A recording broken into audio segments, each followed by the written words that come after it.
sit by the fire and hear the tale of 5 steadfast adventurers as they explore the mysterious isles of Doctor. Join us on the Swordcast Adventures.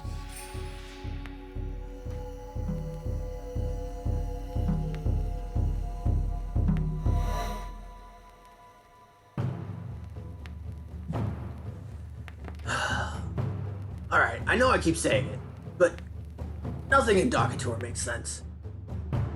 Anyway, so we're in the middle of this little village full of furbolgs, right? When a bunch of weird gnome things with red hats and sickles show up and start kicking these people to death with their metal feet. To make matters worse, these undead elf things were leading them and had flying brain beak monsters. I cut one of the skeleton elf things down instantly, but the next one got wise to its inevitable re-death and started playing around with my head, grabbing me with tentacles and a bunch of other weird black magic. Metolius and Rain killed the metal feet weirdos, Elwyn shot down the brain monsters, and Amelia wrestled with her own milky tentacles, I think? It was a little hazy. Well, fight started out rough for the village, but eventually we were able to turn the tides. Once things started to go against the assailants, one of the elf skeleton things decided he had better things to do than die again, and we tried to flee. But Elwyn shot some magic arrows into his ass while Amelia broke free, magicked us after him, and I swooped in to finish the job Elwyn started. When we got back to the village, they were tidying up the corpses and invited us to stay, but we decided to get along with our plan to visit this unicorn that's supposed to be all-powerful or something.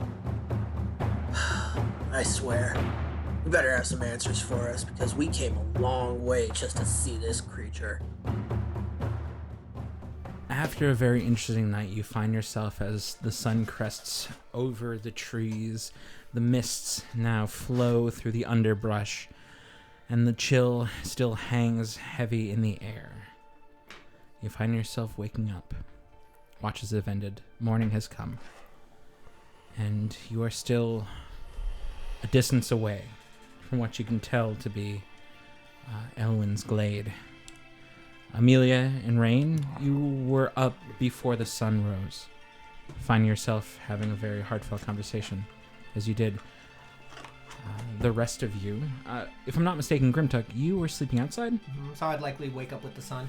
Wake up with the sun. You also find yourself, you have to actually kind of feel a bit of ice or frost set into your beard. Probably have to shake it out of my cloak. Yeah.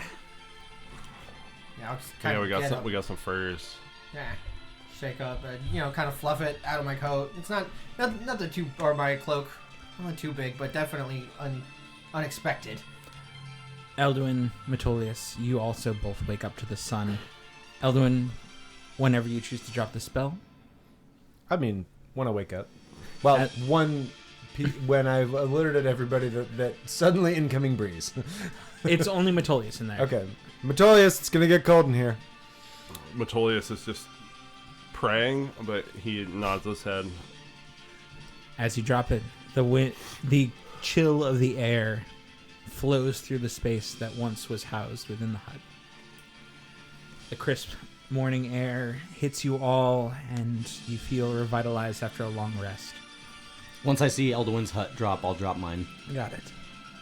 Then you, both Amelia and Rain, also feel that same crisp bite to the air. Is surprising, at least a little bit, from as far as you know, Rain, you especially, the rest of you too, all living on the Sword Coast. It's still very early for this kind of weather, but you are a little farther north than before. And as you all wake up and go about your business, do you do anything? Breakfast. Yeah, breakfast. Got it. Yeah, we never just cook Munch stuff on some anymore. rations. Yeah, we always just eat dried rations unless we're in an inn. Next time we're at a town, let's buy some eggs and stuff, and actually cook more often. Yeah. I feel We like should cook more. I feel like we owe it to ourselves. Can you cook? We deserve it. I mean, kind of. I just sort of shove meat on a stick and put it in the food. I'm not good. I'm there. Ah. Can you? No. I mean, here's the thing. You can season anything, and everything's better than that food Metolius made. That's true, but I cannot guarantee it will be cooked through. Damn. So Did I make food if you on can the cook ship? it through, He magically summoned food. Oh, Yeah, Oh, yeah. create food Wait, and water. perhaps you could overcook it, and then I could season it so that it is tasty. I really like that seasoning. That is like an Elwyn thing, right? Oh, it's magic, but Magic hot sauce. I'm into it. yeah, we'll go with that. I've cooked meat over the fire on the middle of the woods before. Yeah, same. I was like, I don't know. Does that count? Yeah, it counts. All right. Well, then, yeah, we're cooked. Congratulations, everybody. Maybe not your fancy water Davian cooks or anything like that, but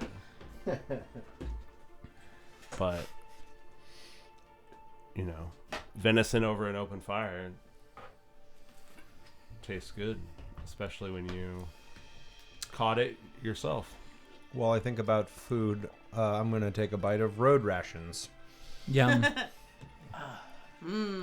Now I want venison, but I would feel real bad about bagging one in these woods. They seem. I would not recommend that. No, for- I'm not going to. I'm just saying don't bring it up. I imagine I have some lembas bread kind of deal. Ooh, yeah. Yeah, probably. Yeah, let's not. Let's not do that here. Okay. I throw a crumb over to Teak. Catches it. Yep. As you all go through your rations, feed yourselves, get ready, grab all your things and pack up, you notice by this point the frost has now turned to dew. And you move forward? Absolutely. Yup. Okay. I will do my best to guide the party. That's what my job. Sounds good. Teak's going to fly above. Okay, roll a perception check. Mm-hmm. Actually, everybody And, roll a perception and a check. dexterity saving throw, right? Because there's an arrow coming? Yes. Yeah, 2, specifically. I thought so, yeah. Disadvantage on the first. Wild arrows Both attack. natural 20s and both wings, right? Let Yeah. me see. Yeah. A wild Yes. arrow appears. Chuck 10. Familiar is Roz's second favorite target. I like things that are very easy to kill. Children and familiars. Exactly. Yeah.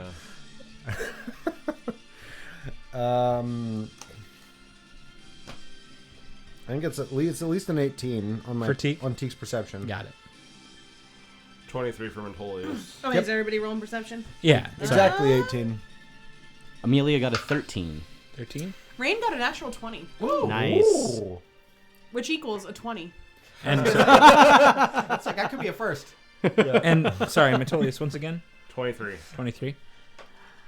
The lot of you, though few not as perceptive, the lot of you see still the same odd sight as before.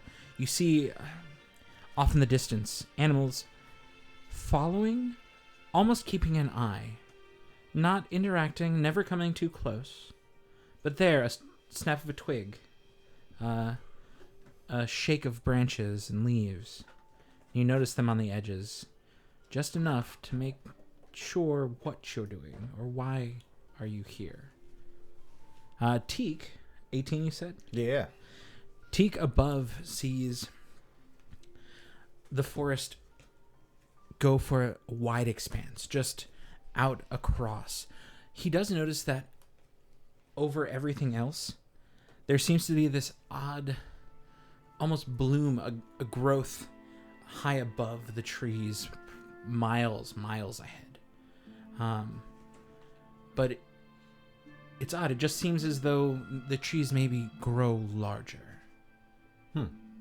But then closer, as he's looking as well, you notice this odd, slight dip in the forest around it. A few miles, probably a bit closer, maybe like half a day's travel from here. You notice that the forest becomes almost softer. The evergreens that are stuck around you turn into these beautiful leafy trees. You almost see flowers dotting the very tops of them that seem to be just the edge of his vision. What season is it? Like, It's going into fall. it's going to fall. So flowering trees is an oddity. It's weird. Yeah. Okay. Again, the frost generally kills things like that. They around you have been mostly evergreen thing and that. Yeah. But no, there seems to be oddly flowering trees ahead of you. I tell the party that. Got it.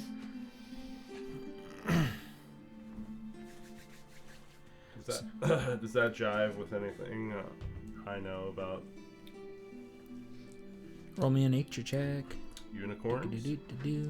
In my I can give you advantage because you like unicorns so much. close personal ties. I mean, no unicorns. I rolled 216, so 21. 21? Yeah. It feels very familiar. I would say yes. You know that especially the lair or the area the unicorn inhabits does have a bit of a wealth of magic and life within it. So to see something flowering, especially out of season like this, isn't completely out of the realm of possibilities. It could be the direction the Elwyn's Glade sits. I believe that is where we need to go to find Elwyn. All right, let's do it. Then let's move. Unicorns have this presence about them that causes the wilds to be unseasonably fertile. Fantastic. Yes. The day's travel past this, as you all depart, catches you well. It's pretty thick underbrush, so it is a little bit long going when it comes to actually traveling there. But you're able to make your way, you're able to find what you're looking for. You continue through, you push, and you work. You stop for lunch and that, taking a moment to rest. We continue past that. About, I would say, mid-afternoon, and you catch sight of something odd. There almost seems to be a barrier, not a physical one, but a change. As you go from this thick underbrush and evergreens, pines, that kind of thing around you, and then in front of you, small, about maybe 200 feet, small pink petals seem to fall lazily down to the floor of the forest. And then I would all like you to roll one more perception check for me. Green got a 3 this time. 18. Another 18 boutique. I would say it's on ground level, not above. I was asking for your perception. Gotcha. Elwyn. My perception would be 18, 3. Amelia got an 8. a Thank dirty you. 20. 19 for Metolius. 18, 19, 20. Got it. The three of you, Metolius, Elwyn, and Grimtuck, you all notice that the leaves, well, the trees themselves, almost change, slowly at first, but then burgeon into a completely different forest. Like a different type of forest? Different trees. These odd petals that seem to fall seem very out of place. Not completely with what Teak saw, but definitely from what you've seen around. Does the underbrush fall away or get thicker? The underbrush actually gets a bit thinner here. Do we notice a difference in wildlife? The wildlife seem to have stopped following you. No wildlife at all in the other new forest that we've seen yet? And that's not exactly what I mean. You hear the sounds of wildlife. You hear birds. You hear rustling of leaves and branches and things like that. But they don't seem to be your escort as they were initially. Gotcha. But in front of you, this forest looks very alive. Not like your typical forest, like you've been walking through. Even as it was, which is very nice for the forests you've seen. Eldon, you've seen some very beautiful old growth, things like that. Metolius, you lived there. You know what it looks to be a very healthy forest. Mm-hmm. And it was, but this is beautiful. Mm-hmm. This is magical. God, I feel bad saying things like that. It's gross. This Hey man, it's unicorns we're talking about. It's fucking unicorn territory. wondrous. This reminds me of some of the curated forests on Evermead. This is unicorn territory. Can't stop here. Yes, they are quite magnificent creatures. Truly ones to be respected and honored. Yeah, Grimtuck is just kind of walking almost a little, just mouth slightly open. Just kind of has seen magical forest kind of before, but only at night and never like this. Got it.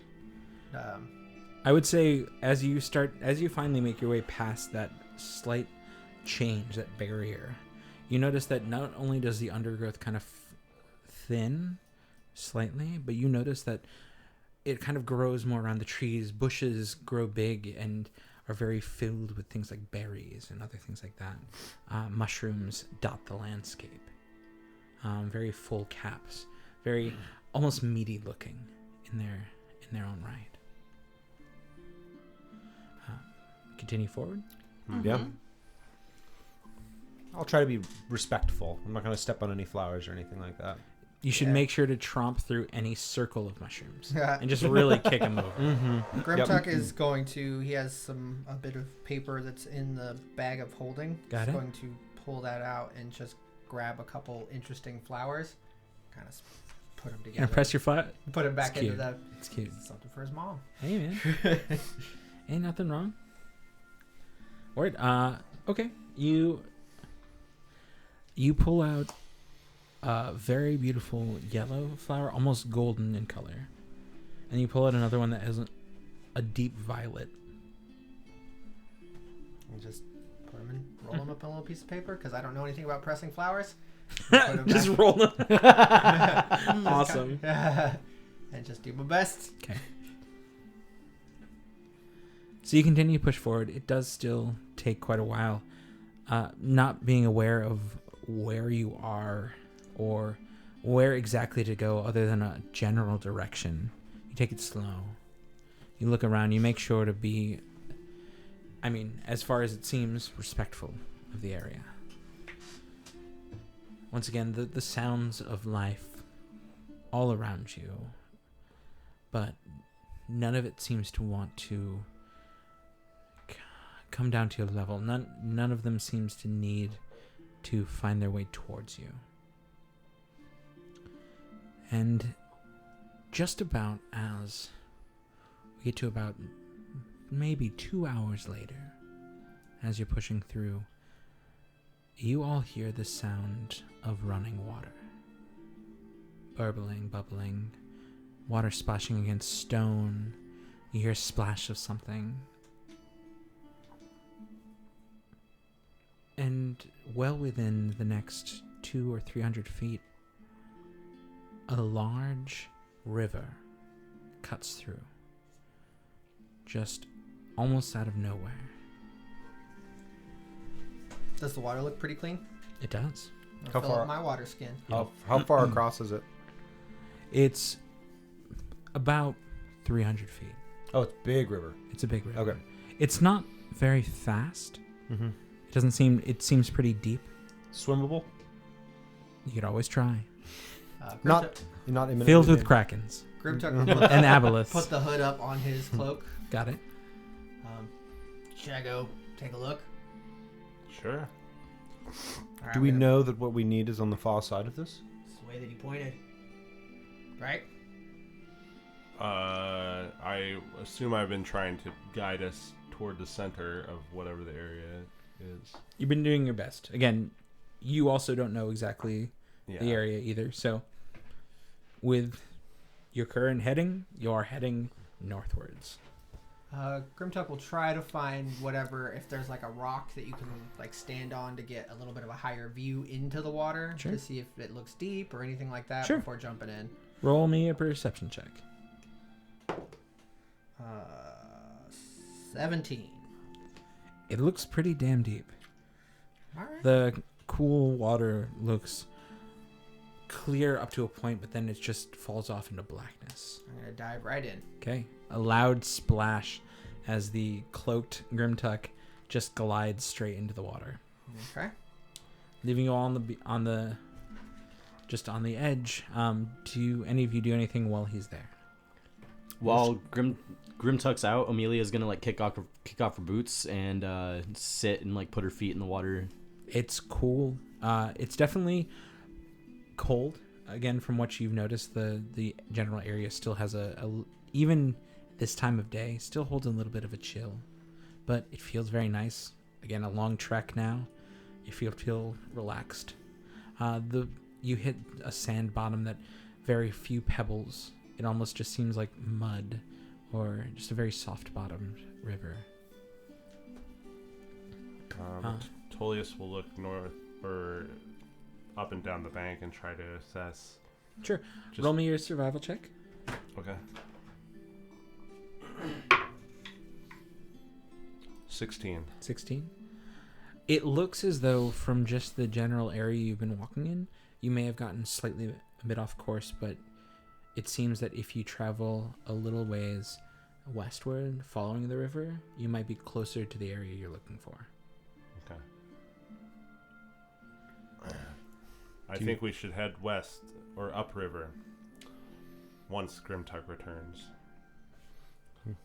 I wonder if we will find some means of crossing while along our path. Mayhaps. If not, it looks like slow moving. Could be simple to just swim across. Yes. Grimtuck, you've swam in many an ocean. But this is just a very beautiful river. The bottom sits with very little in the way of refuse, no large logs that have broken off. The boulders seem worn and smooth, but all around you sits large fish. A few turtles swim by, and the just general flora and fauna just seem very lively here. None of them, they swim away as you kind of dive through, but none of them seem to really kind of either find interest in you or have anything other than just their general life to deal with. I can make it all the way to the bottom, no problem. Yeah. You find the bottom to be very heavily silted. Okay. Not like feels too like fast. No? Moving down here, no undertow. No undertow. No. Cool. But it is very cold. Luckily the cloak helps a little bit with that. Yeah. All right. You're also a big, meaty half-orc barbarian, so it doesn't really matter to you. Breathing water helps. It does, right? Fills the lungs with a bit of Yeah, cold. exactly. So you're not just like, oh, I'm getting so cold because I'm dying. Yeah. You also dived in head first, you know. Yeah. So cool. I will swim back up, just kind of pop up in the middle.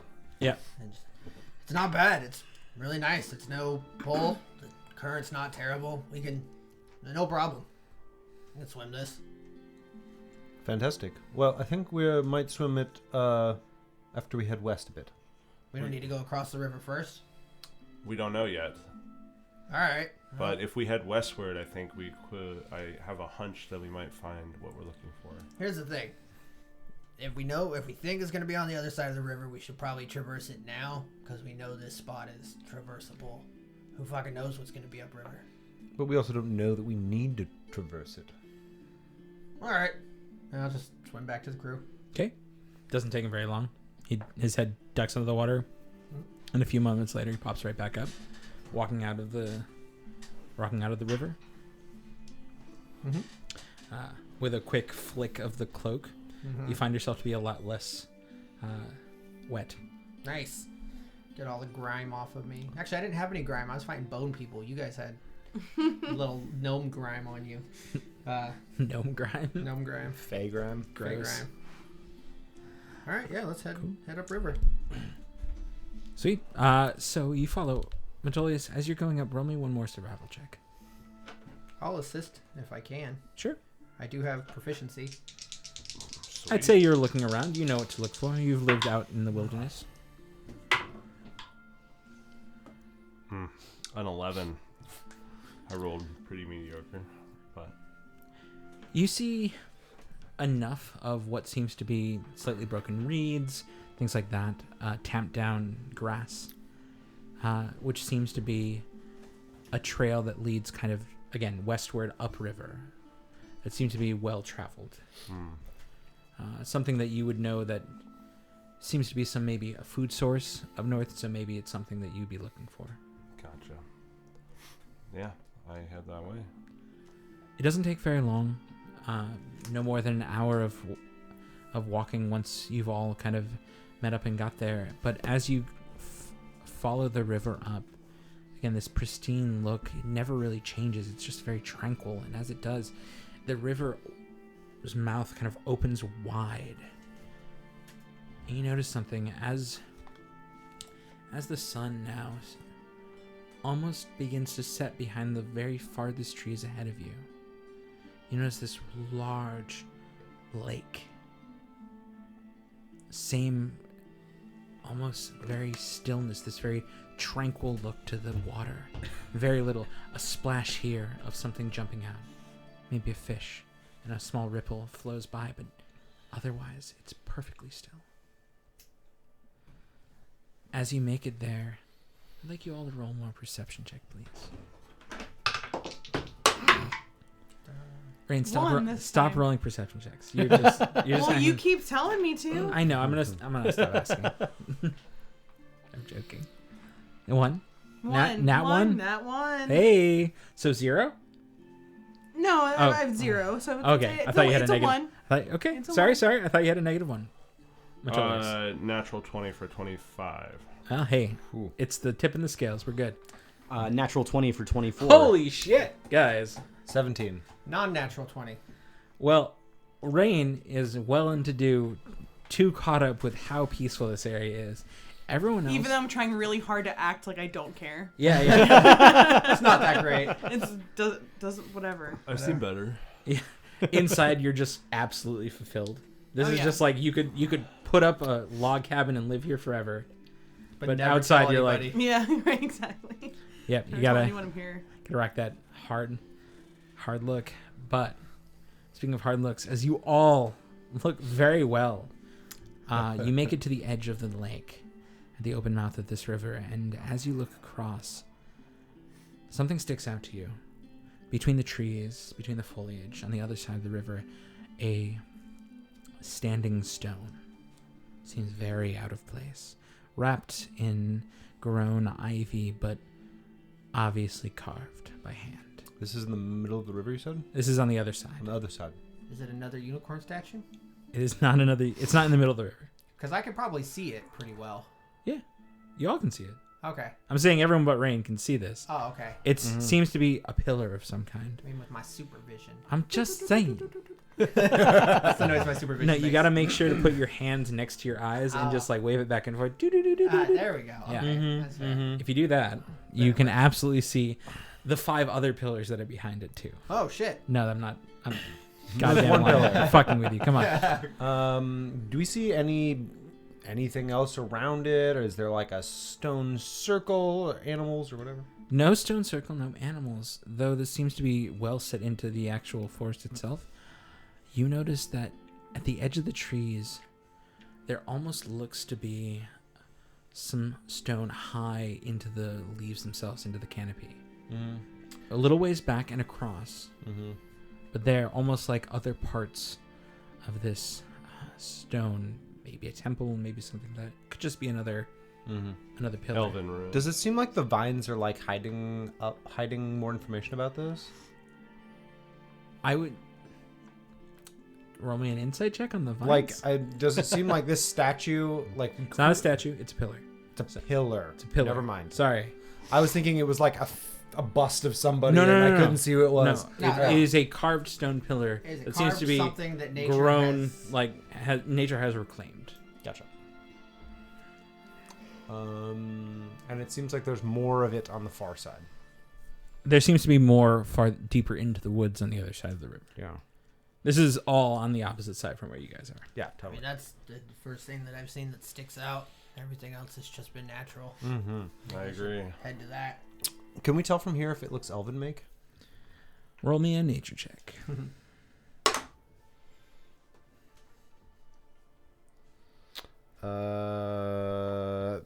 13? 13? It's hard to tell. It's very far away. Yeah. Maybe up close. Maybe an up close look could give you a little bit better information. Can I look through Teek's eyes as he flies over there? Can always try. Let's just go towards it. I mean, Well, does it look like would be safe to cross? It is a very still river, or a very still lake. Okay, it hasn't changed. The second you walk up to it, it just instantly starts to boil. Yeah, water elemental. Yeah. No, just don't throw a coin in. Yeah, uh-huh. Jesus. Anyways, well, should I get a closer look with Teak, or do you want to Yeah, I mean, cross here? I say go for it. Yeah, Teek's here. Sure. I will look through Teak's eyes and fly him over Okay. as far Towards as I the can. kind of deeper in, or towards just the pillar itself to kind of get a look at that. I mean, they're both the same direction, right? Same direction. One's a little farther off. Yeah, I mean, I would like to go as far as I can go, which is not actually that far. I can go like 100. I guess 100 feet's only going to get me that, not very far. It's not going to get you across the lake. Okay, well then I will not look through Teak's eyes. Okay. I will instead just send Teak up to see, and I'm looking for animals or anything that looks dangerous. Okay. Roll me a perception through Teak. It would be best to go back to where the lake empties into the river. That way the distance to cross is not very... Does crossing the river get us to this center bit, or do we have to actually cross the lake to get to the center bit? The lake would be a longer cross across water, but would get you there sooner. If you went back a little ways and crossed the river, you'd have to trek up the other side to get to wherever this is. Okay, but the ruins are not on an island in the middle of the lake. No. Okay, cool. That's what I was... Grimtuck needs to stop bringing up islands and statues in the middle of lakes. No, it's the opposite side of the lake. Cool. Not an island. I mean, Great. here's the thing, guys. I could just, if we want to wait, if we're at all curious, I could just ask the bear spirit because he can show me right where this thing is. But I just think we should just go. I think we should go too, but I- it just depends if we want to swim further or if we want to walk. Let's just swim. This lake is awesome. Look at it. You could just drink from it, like right now. You most definitely could. I will begin to take my armor off and put it into the bag of holding Got it? so that I might be able to swim without sinking. Good plan. Okay. I mean, I can carry a +1 if anybody wants. I can swim. All right. I'll take the carry. All right. Hop on. Not a great swimmer. Yeah. Hold on tight, because I haul ass. Bad. So I would duck down enough to where she could just kind of backpack it. Do you have a hat Pull that the you hood could like wave in the air while you're riding? No. I was going to say, if you ride him like a surfboard, you just need to roll an acrobatics check. Mm-hmm. I mean, we could do it. It's not I mean, hard. yeah, I could do that. I could too. Yeah. My Anyway, acrobatics is 13, Okay. so. Well, I'll tell you what. If you get the desire when we're out there, we'll give it a shot. all right, we swim. Okay. Everyone? After I take off my armor and put it in the bag of holding and my shield and Yeah. Grimtuck opens up the bag, throw it all in. Got it. yep. Amelia, what are you doing? How wide is the lake? The lake is about 500 feet. Okay. If you look, it actually is on the map. Got it. Don't worry about the spoilers of the marked portion. It's nothing on the other side. Everybody's Don't like, worry No, getting I ready, don't need to see it. like Oh, yeah. packing up and stuff. Like, Amelia, you know how to swim, right? I do, yes. Okay. I guess the most obvious question is: does the river continue past the lake, or Yeah. Okay, cool. I'm like, if it's a lake, we could just walk around the lake. But Yeah, this is faster. And when's Yeah, the next time totally. you're gonna be here? No. Okay. Let's to do make it. that easier, yes, the lake seems to it seemed to just almost like collect here and then continue both sides. great. That's yeah. Mm-hmm. We have to cross. Let's cross. Got it. All right, going for it. We do that. We do that. Everybody, roll me athletics check. Not you, Grimtuck, because you actually have a swim speed. Yeah, Not you. I have a swim speed of Yeah, not 60. you, Rain, because you're backpacking. Yeah. Oh, okay. Unless you are acrobating. I'm gonna roll an acrobatics. That's See fine. what We'll happens. I'll wait until we're like at least like 30 feet out, and Yeah. then just be like, all right, go for it. 20. Dirty Okay. 20. That's enough. Yeah. So about 30 feet out, you see Rain stand as the wake behind Grimtuck grows just slightly as she is just riding his cloaked form across the lake itself. Awesome. Shred the gnar. Shredding the gnar. Only a 7 for me. Only a 7? You definitely feel a bit of fatigue. The day has caught up with you. You're not sinking to the ground, to the bottom of the lake, but it definitely takes you a while. You're left well into the wake, I guess, not the dust, of Grimtuck. Yeah, I wasn't gonna beat him. No. Antolius? 11. 11? I'm not trying to beat anyone. No. You're swimming. You know how. Mm-hmm. It's normal Doggy swimming. paddle. And Amelia. Amelia watches them all dive in and then draws a circle on the ground next to her and just steps into it. Of course. And Kind of appears what I on the figured other was side. gonna happen. Yeah. I was waiting for it. Bitch be too good for water. And I'm going to end up on the other side, and I would like to approach this pillar and check it out. Got it. Yeah, this is where the ambush happens while the rest of us are in Yeah. the lake. We're all 7 playing in the arrows water. fly. Vacation, all I ever wanted. We're all splashing each other and shit. Just fucking getting bald. Oh, nice. Yeah, That would be fantastic. Okay, so you make it over to the pillar. Roll me a nature check. Not my strong suit. That's going to be 13. A 13. It definitely is old and worn down, but there are... Do you speak Elwyn? Do you know, like... No, I do not. You do not. There doesn't seem to be full-on text, but hints of letters here and there. Look at a very fine script. And then you see this very intricate carving that is worn with age, but was there. It does look elven to you. Got it. Especially as seeing the other parts. You've seen bits of pieces here and there. It doesn't take very long after you've made it, after you've teleported, or, stepped, and then made your way to the pillar and kind of looked at it. Grimtuck would have well into do made it to the other side of the lake, Rain riding high. Roll me one more acrobatics check, Rain. One more acrobatics. Yes, please. 15, so that'll be a 28. And I will try to, upon reaching the water when we crest, to do that acro thing where I just kind of prop you up on my shoulders and then just walk out like that. Rad. Word. We can stunt our way out of the water. Okay, roll me an athletics check. Oh, okay. Okay. Does my 28 acrobatics not Right, cover I got it? a 22. You guys are doing it together, thank you. And I would have laughed if he failed at lifting you up, though you were like well and Yeah. level on there, and he just like drops you straight into the river Yeah. or lake. Okay, yeah, you make it across. You hear the splash of feet as Grimtuck walks out of the lake with Rain on his shoulders, standing high. Ha. And then just do the cheerleader thing where I launch you in the air and then catch you and put you down. You do like a knee tuck and like spin in the air. And... Yep. Triple. Let's go double. I'm not trying to show off. Yeah. Keep it modest. It's just a 28. It's just a 20. Vault and down. Okay. Sticks the landing. By this point, probably about 5 minutes later, maybe, Metolius will make it to the other side of the lake. Between that and you guys making it there, Grimtuck, Rain, are you doing anything other than just being on the other side of the lake?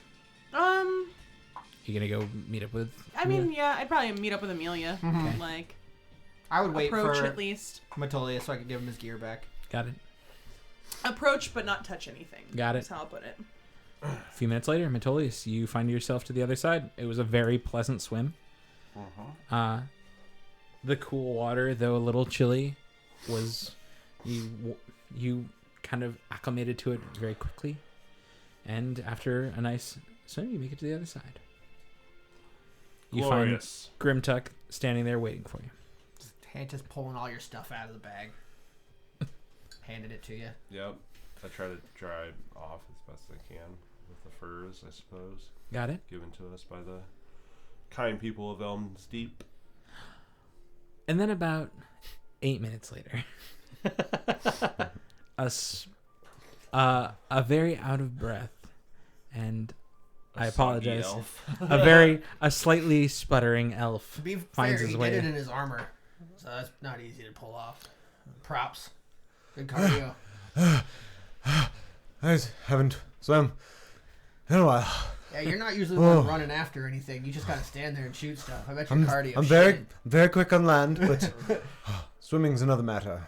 I mean, we'll do some calisthenics or something, man. We'll get your cardio up. Yeah, maybe another time. I mean, not right now, but just, I mean, in general. We'll run some sprints. I'm just gonna like roll over and just like lie on the ground, look at the sky for a second. Kind of what I figured. The clouds pass. It's very nice, but you are exceptionally out of breath. Tully's gonna have a good squat routine. It does great things for you. You should get in on it, man. Yeah. Max gains. Max games. Teak does fly down and kind of land next to you. Mm-hmm. While I'm sort of lying there, I'm gonna I'll use what energy I muster to prestidigitate the water off of me. Okay. I don't think it takes very much. Prestidigitation doesn't do you much other than making. Oh, well, I figured I was tired, and so Sure. it's more laborious. well, than then normal. roll me an Arcana check. We're never gonna get making to it harder on myself. Jesus Christ. Hey, he asked for it. I did. Oh, A sort of. 17. You're fine. Yep. You're nice and dry. Uh-huh. You stand up. Your breath is back to you. Mm-hmm. Rain, you're over next to Amelia. Everyone else, you're at the edge of the water as the sun now begins to set even further beyond the trees.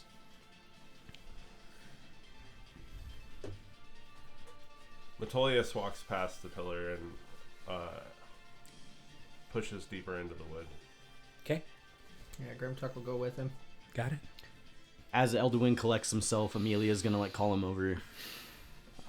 There seems to be some writing on this stone. Oh. I can't quite make it out. I was thinking maybe you would be able to. Oh, I would love to see. Yes. Show me.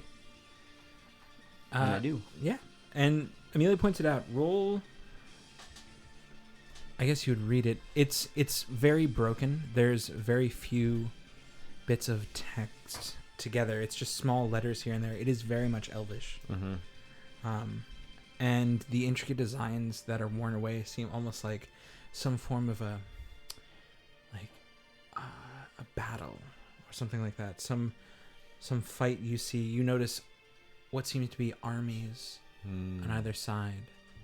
But again, it's hard to tell who or what is anything there. So it's more pictures than words. The words almost completely worn down. Okay. You just notice that it seems to be Elvis script. Got it. Okay. And there's battle. I can't make much sense of it other than there seems to be some sort of strife and some words that are, well, there's not much left of them. But this is interesting. I will definitely look around and see if I find any more. If you see any more, especially complete sentences, I'm very, very curious to learn. So, as you all look there, Metolius presses forward, farther into the forest itself on the opposite side. As he does, I'm with him. Grimtuck is with him. You all push forward, deeper into the woods now, leaving the Yep. pillar behind. Got it. Mm-hmm. So as you do, you notice a lot of things around. You notice that the trees are very thick and surprisingly so. Almost as though they kind of obscure now. Though it is this beautiful, still vibrant forest, they seem to hold back what you see in front of you to try to obscure and try to keep any onlookers out almost. You notice that in front of a few other kind of shards of stone that may once have been a pillar, trees seem to wrap around it, almost as though the earth, or at least the planet itself, is reclaiming it, pulling it back down. Can I retcon one little thing? Of course you can. Can I have done like a charcoal rubbing of that picture, that, Sure. that Oh, I love that idea. image of the war? Yeah. Great. That's all. I've got map paper. Pushing Plenty of onward. it. Yeah. As you push forward, Yeah, that's a good idea. Metolius leading the charge in this, It doesn't take very long, but once you get past the edge of the forest and past a few more of these odd, like, shards of stone, once pillars, possibly, looking back, it almost seemed like it may have been, I think promenade's the wrong word, but, and gate wouldn't exactly be, but it seems to be like a way straight. Colonnade. Thank you. Sure. But it almost seems to colonnade. line just this entrance into something. And as it does, you make it to what seems to be, you kind of have to pull through a few very thick berry bushes, but in front of you sits steps, stone carved, and they rise up. It's odd that you weren't able to see them, but now pushing through ahead of you rises almost a platform. Large. So yeah, just walk right up them like we live here. Like we live here. As the final lights of day fall and moon begins to rise, I'd like you to all to roll a perception check. Natural one. I'm real distracted looking at ruins. 19. Hey, there you go. 7 for me. 24. Amelia got an 18. So now this side of the table, Amelia, Rain, and Metolius see as the moonlight kind of breaks through and catches any break in the leaves themselves. Above you, high on this set of ruins, you see a glint of white. And then a few steps later, you see a very equine shape kind of pass by your vision for a moment and then disappear into what seems to be a gateway or a door. Amelia looks at Metolius. Was that it? Most certainly. What? I don't know. What did you see? Were more ruins? We should pass through the archway. More ruins. It was a Definitely horse. ruined. Oh, A horse? Wait. Was it? I believe it was Elwyn. Was it? Yeah, that is would be my guess. all right, we made it, guys. We're fucking here. I mean, we're here. Should we? Yeah, we're here. Watch your swears. I guess. Nobody swears in the presence of the unicorn. Once Amelia hears Metolius say Elwyn's name, she drops her disguise. Amelia now stands in front of you as you know her. This archway there, up there? On or off? Mask on. Mask on. You have nothing to fear from this creature. It is an ally of ours. Yeah, we met it once before. All right, let's kind of. Grimtuck's gonna kind of pick up a little bit of a sprint. Not a lot, just like not like Rocky running up the stairs, but he's definitely excited. As he gets up to the stairs, he starts like punching, Shadow dancing, punching, yeah. and like jumping up. Trying hard now. Now the eggs makes more sense. Yeah. So you all push forward up these stairs now, unaware how you missed this large of what seems to be not a temple, but it rises easily well into the canopy of the trees. Though well overgrown, vines covering it. Bushes seem to sprout up here and there throughout all different platforms that you see around either side of these stairs. But at the top sits that archway. And you make it to the top. And you look in and you notice that as the moon rises even just a little higher, it catches what seems to be a hole in the roof of this. And the moonlight drops down, and as it does, it seems to ring this raised platform that is just covered in vine. Elwyn is nowhere to be seen, but inside a wide chamber that seems to house something stands in front of you now. I will approach. Yep. Through the archway. Hell yeah. Into the moonlit room. As you walk past the archway itself and make it in, the sounds of the forest stop. Who? And it becomes completely silent around you. It's interesting, too, because of that. You notice this odd stillness to the world. And then as you walk forward, you see this odd angle to whatever sits there. Whatever this is seems to be raised as though in reverence. But again, the land itself has grown and collected over it.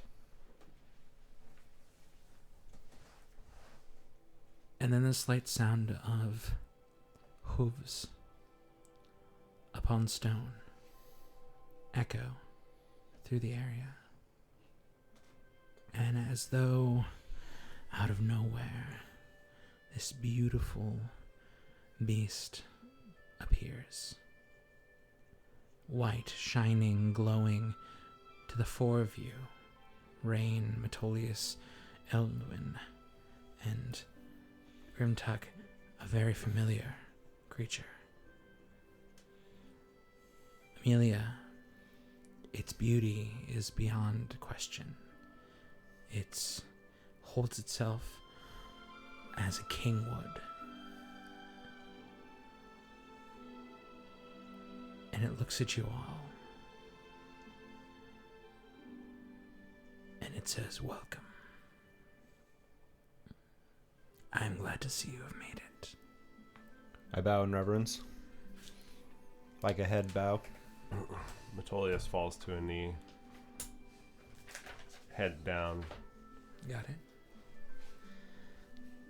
He kind of looks at you and goes, you notice that it seems to move its head in as a call and response as it talks to you. Obviously its lips do not move, but in all of your heads you hear its words as though it was standing next to you. And it looks and says, I did not know when you would all find your way here, but I am very glad to see that you did. And you, looks at Amelia, I do not know you. But again he looks, his head kind of turns. As it does, Amelia will push her mask up on top of her head. But you too are welcome. Thank you.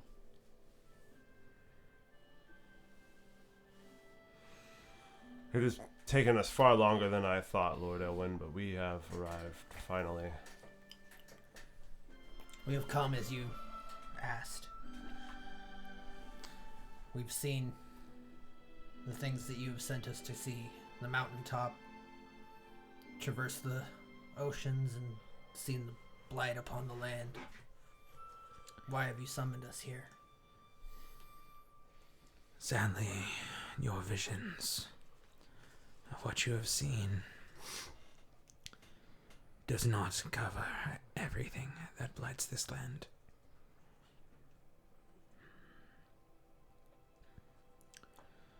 Something stirs. Something old. Older than I.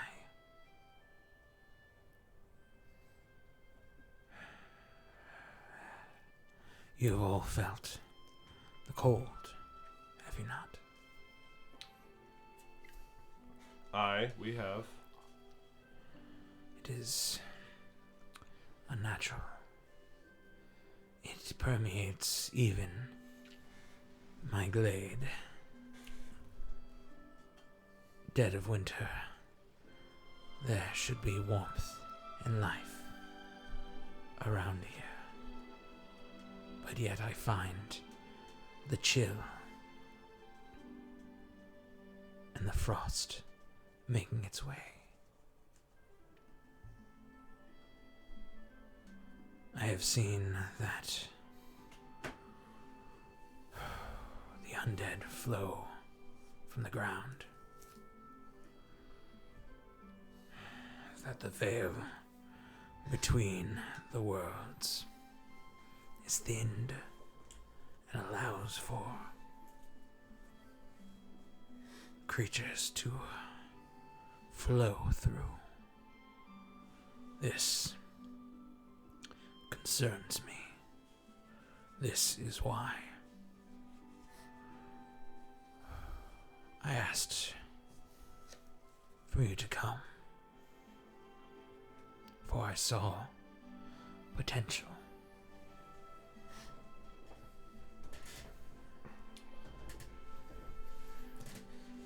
I also wish to extend, as your civilization will say, my sorrows, condolences, the loss of your companion. It was not meant to be that way. Taken from us too soon. But a new companion joins you. I, strong of heart and strong of will, she is a fine companion. I have seen your exploits, my dear. You have? I have seen you all. What have you seen? I have seen you fight alongside these individuals with courage and strength. Have you seen anything before that?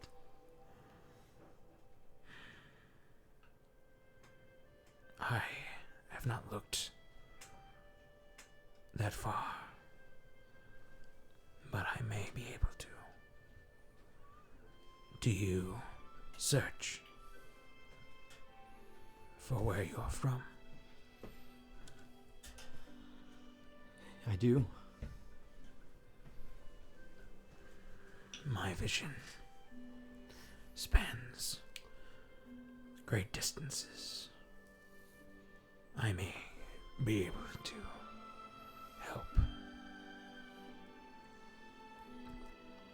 Do your eyes see beyond the veil of death? My eyes see the past and the future. But not what lies beyond? You ask of what lies once one passes. I ask if our friend finds peace with his gods. I do not see such things, no. But he found peace with you. He found friendship. He died a hero. I'm saddened that I never got to meet him. I was told to help them all, but I was too late. I am sad that I didn't get to know him better. But he has done a service. You're here because of him.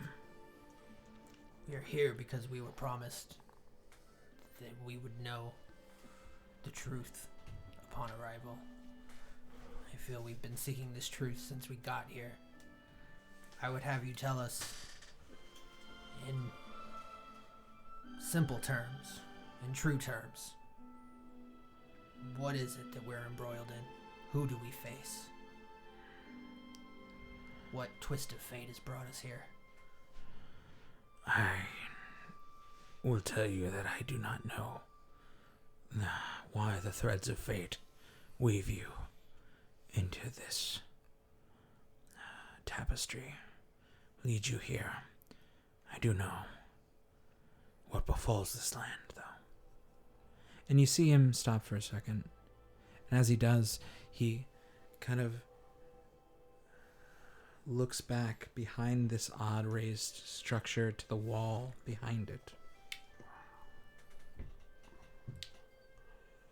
And as he does, he kind of walks back to it, his host clop against the ground. And you see his horn kind of rake against the ivy on the wall and pulls it down. And as he does, he seems to push it into the wall itself, into the stone, and with a few simple strokes, he seems to write something on it. And he pulls and steps back, and he points with his horn now. We all face a great and powerful menace. One that has slept here for generations.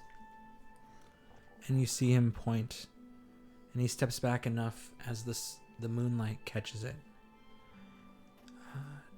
To the three of you that speak Elvish, correct? Rain. Yeah, I think I do. Let me double I check. think you do too, because I've had this At conversation. least like very basic Elvish, just from living in the city. Yep. Basic Elvish. Yeah, it's like I don't. Yeah. You see the I words speak Elvish. Osu anth von Limik. O apostrophe S-U. A-T-H ath. V-O-N. L-Y-M-I-C. To all those who speak Elvish, it states the father of ice, Limik.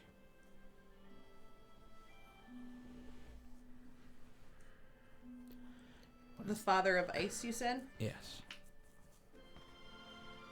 A solemn look goes over his face as much as an equine face could. Someone want to tell me what that says? Says father of ice, Limik. Limik is his name? It would appear so. As it is the name that has been passed down. It is the name that is told to children to keep them in their beds. It is the name that civilizations have risen and fallen to. It is a creature not of this world.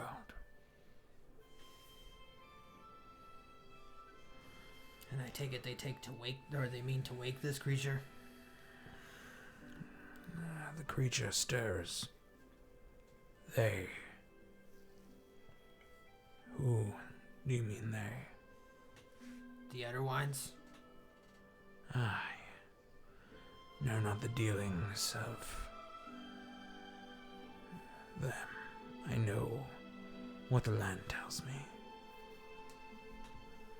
I know that this creature fell when the land was young, and then slept, causing an ice growth to give it some form of a nest. I know that 500 years ago, it rose, but was driven back at the cost of what you see around you. He kind of like looks up and points. The civilization who built this. The ruins you see were the cost that was paid.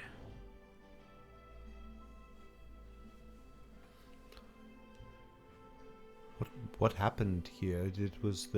There were elves here, if I'm not interpreting these ruins correctly. You are. And that group, that civilization of elves, was wiped entirely from this planet? In one last ditch effort, they were able to drive him back, but only to slumber. But because of that, the world survived. It was their sacrifice. The world? Not just Dakator? This creature, if left to its own devices, would freeze the lands. All the lands. Encase it in ice, create its world, and then travel to the next.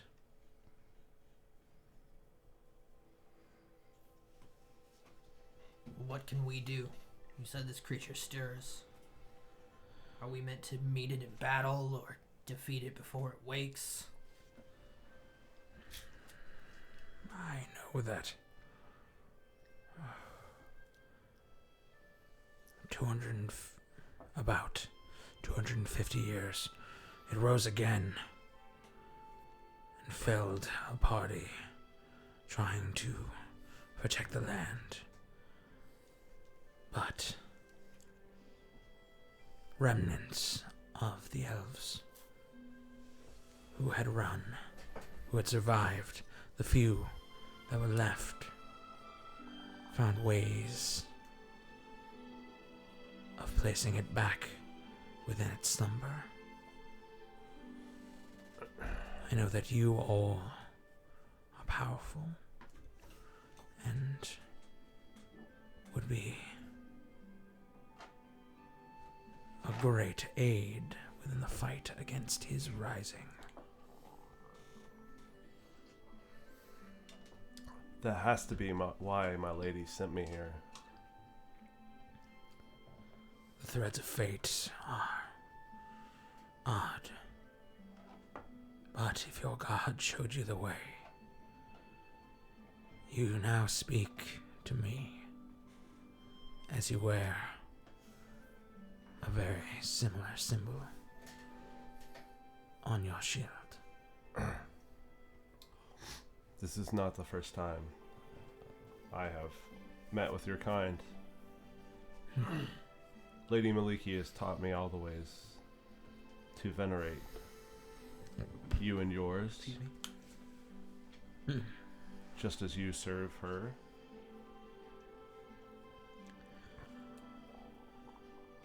Now I stand here. I am ready to serve. I do not know about my compatriots, but Your willingness is treasured. Thank you. But I am just a simple protector. A symbol at best, but I am not the one to lead the charge. These people revere you. They treat you like a god. What is it that you provide to this land and these people to help them stand against this scourge? I am not the one that protects this land. I protect this. And he points to the center, the piece risen in the center. This is my task. What is it? He walks by you all. He pushes through.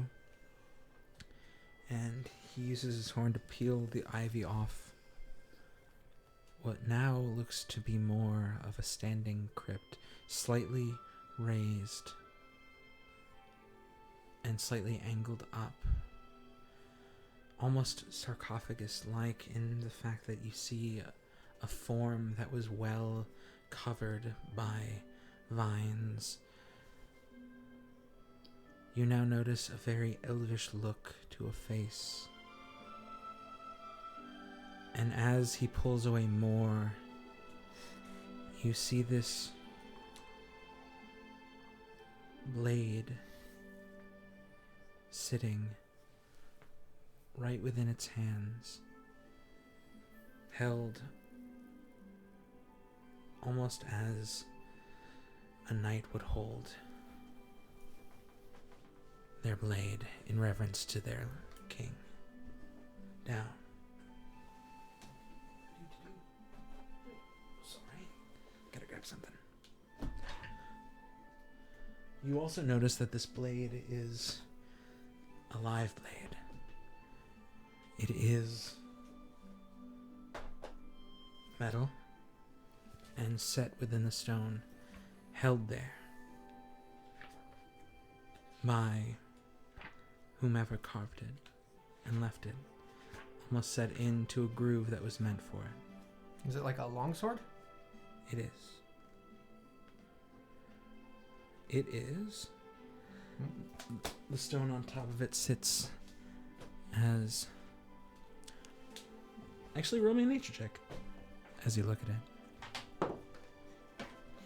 It's like a really good nature check. That is a 22. 22. It looks like aquamarine. It has almost a very similar look to the swords you've seen. What do we look at? What is this blade that you are showing us? This is One of the 9. This is the tomb of one who has fought against Father of Ice. I stand reverent to it. Are there more of these tombs? There are. But I know not where they are. You see him pull away once again. He kind of reaches up to the very top of this sarcophagus, and he peels away more of the brush, and he steps back as a cloud passes by the moon and reveals more light. A very familiar sight as a moonbeam drops down and hits this kind of engraved gold lettering.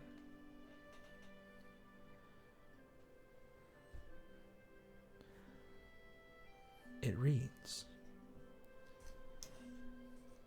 "Here the final sword doth lay, a righteous warrior, a righteous weapon both moral and just, wielded to retort the Father's icy gaze.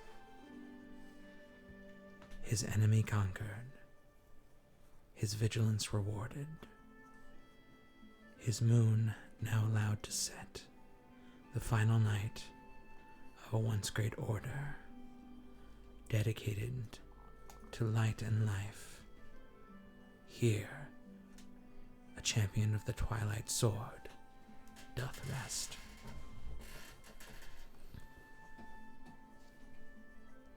Grimtuck will just step back for a minute and kind of just level a gaze on Metolius. Nod towards the sword.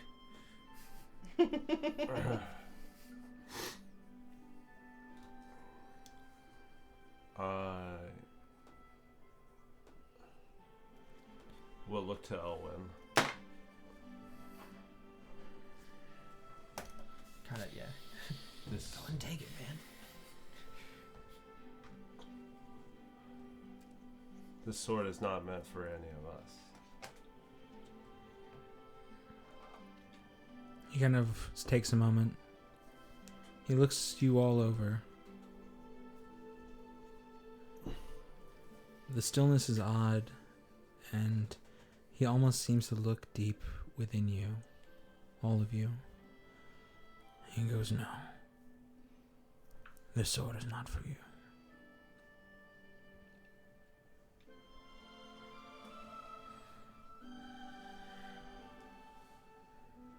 What? This person, What? this person fought against the Father of Ice He did. and persevered. He survived, but long enough to only seal. And now stands as a reminder and as a memoriam.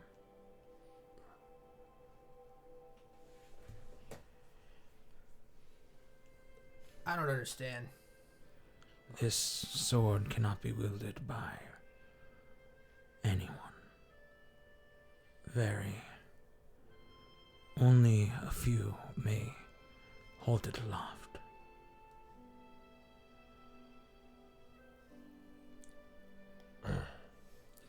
He's looking at you, Grimtuck, when he's saying this. Why you look? Because you're talking to him about Oh, yeah.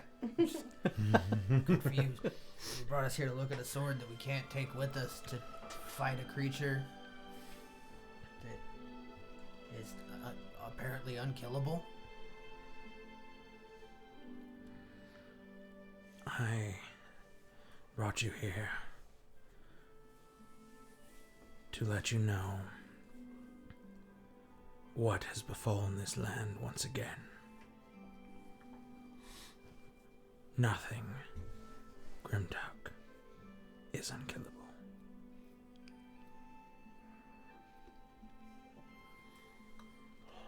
But you all have made it far enough to know that you would be a sharp edge in a fight against this monster. I forget, did we show him any of the gems last time we saw him? There wasn't enough time. Okay. It was literally a minute. Yeah, that's right. It's like 1 minute. Exactly. Well, he saw us trying to get it, Yeah. so he possibly could have seen it while during the scuffle. True. Grimtuck will reach into the bag of holding and pull out the father's left eye. Got it. What can you tell us of this? We think it has something to do with this unspeakable horror you speak of. But it's unspeakable. I mustn't speak What a it. contradiction! No! But then does telepathy. Oh. Ah. Makes you think. We all fall into a paradox. More mundane. What about just like handwriting? Yeah, that works too. To sign it. I will hold it out. Hold You it can out write in my Voldemort, palm. you just can't say Voldemort. Yeah, totally. You said which eye did you pull out? He who must be Father's written. left eye, because we don't have the other one. No. Yeah, we returned the other one, didn't we? Good job, guys. Yeah. He kind of looks at it and goes, It is, by all rights, an implement of the creature. Essence that holds him also has the ability to release. This seems to hold within it winds of the high peaks.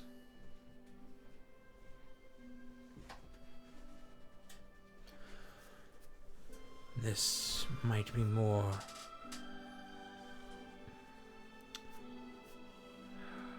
Are there others?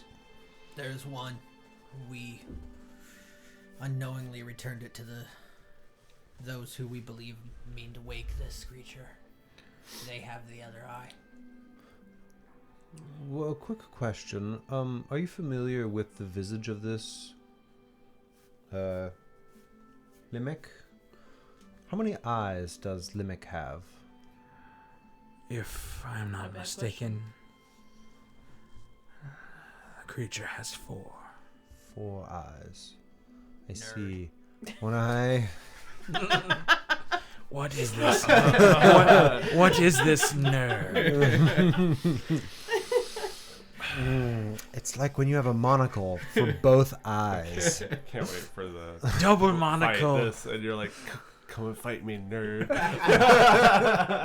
Sorry, I could Yeah, absolutely. So when I was investigating and I applied my magic to this, the world informed me that this was Father's left eye. Yes. So it there must be 3 more that we are missing. I don't know what to call them. Right, and Top or down? up, down, North? left, South. left. But then they'd be east and west. Middle left and middle right. Yeah. Yeah, they'd be father's west eye, which is weird. I wouldn't be left and right. But what's father's Maybe best he's got a eye? lazy eye. Oh, yeah. Father's One's slightly lower than the others. Oh my God. Father's lazy eye. Father's brown eye. Father's chocolate starfish. Oh my lord. Oh my lanta. I'm gonna hand it to him and be like, at this point, Who are you handing it to? the unicorn. He doesn't have any hands. Grabs I'm it with just his holding teeth. it out. Yeah. And saying, this island, these people, this Glade is the safest place that we've seen since coming to Dakatur. Should we leave this with you? No, there are much more guarded places ahead of you. This holds and protects what it is meant to, as he kind of looks around at the temple itself and then looks down at the sword. I should not hold this.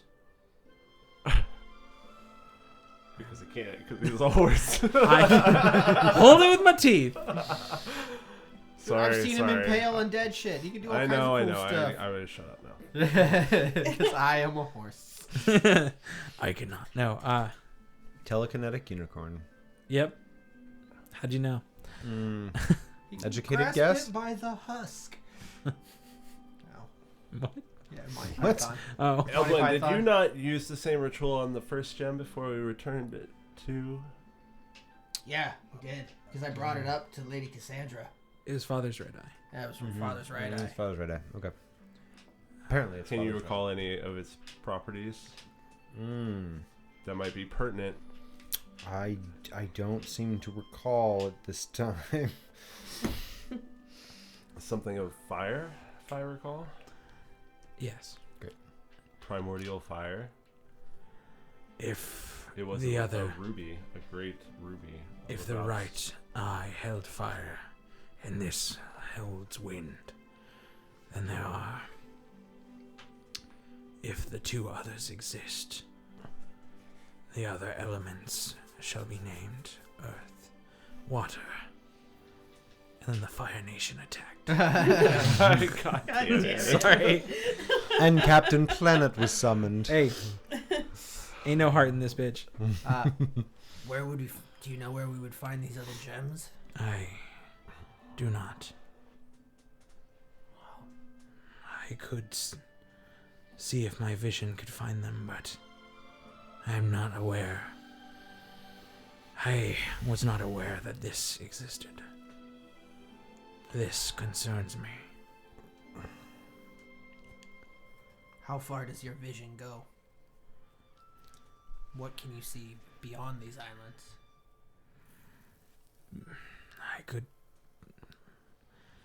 I have not tested to be that far. What do you look for? I look to see how fares my father's health.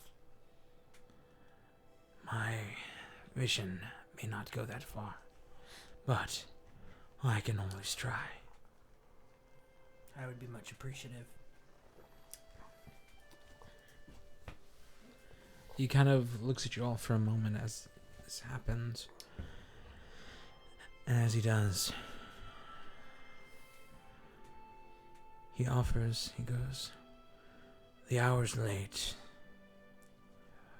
I would offer you safe rest here. But please, follow me. I wish to show you something." And you see him leave at the front. And then you hear the sound of hooves on the side, almost on the wall, as he seems to be making his way up to a higher point on this temple, possibly to what effectively counts as the roof. Head up to the roof. We go to the roof. That we do. You see that once you make it up there, this roof sets just at the edge of the canopy. You notice that large hole that shone the moonlight down into the crypt, and now almost completely glows around the raised stone. And then you see Elwyn standing there, majestic and perched high. He looks at you all as you reach to the top, and you hear his voice once again come in the back of your mind, and goes, "Your journey is not done. My job was to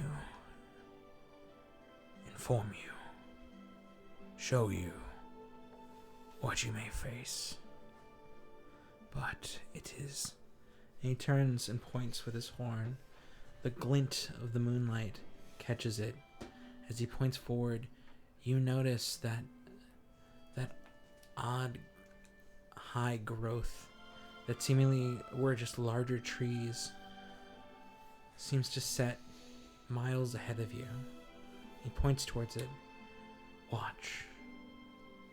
And as you do, as you look forward, you notice the tree moves, almost spins, just slightly. There are answers. Answers at what the people of this land know or have done. And there are companions. People who wish to keep this land alive and free. They are the true protectors of these lands.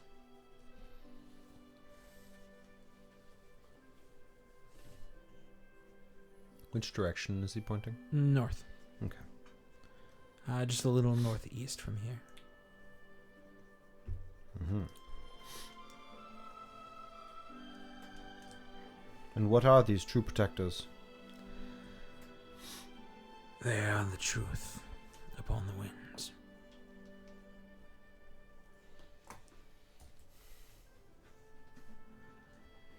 They are the ones who fight the rulers of this land.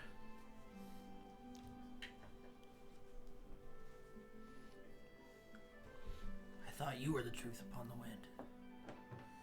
Again, I am just a protector of a Twilight crypt.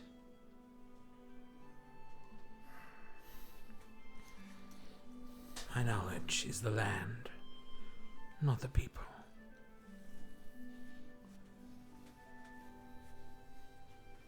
Well, then we press onward.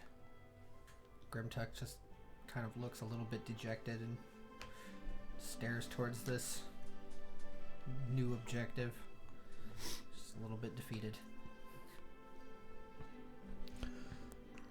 'Tis but another step of the journey.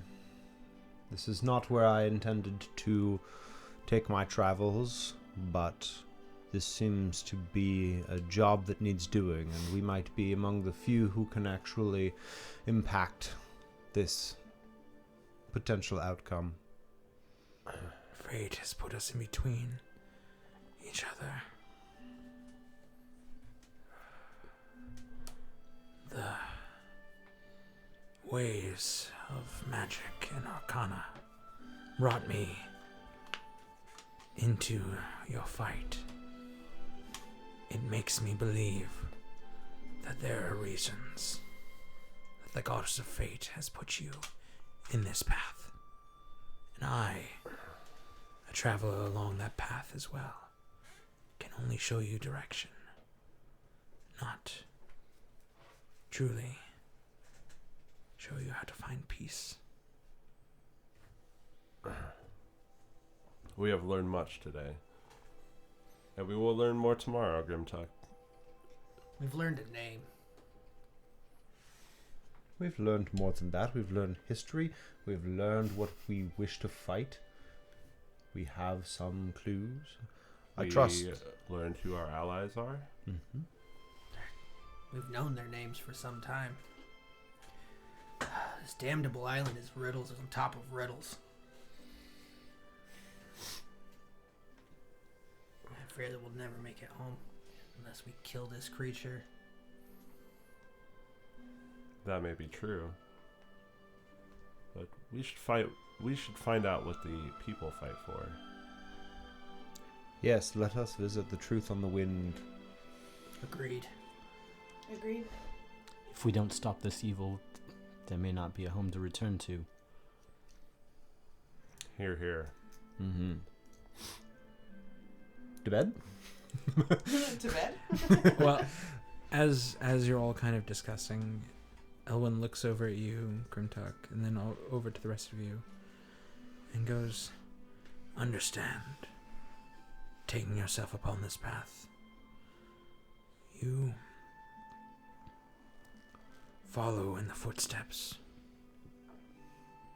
of a group of heroes, ones who put the land and the world before their very lives. The Twilight Sword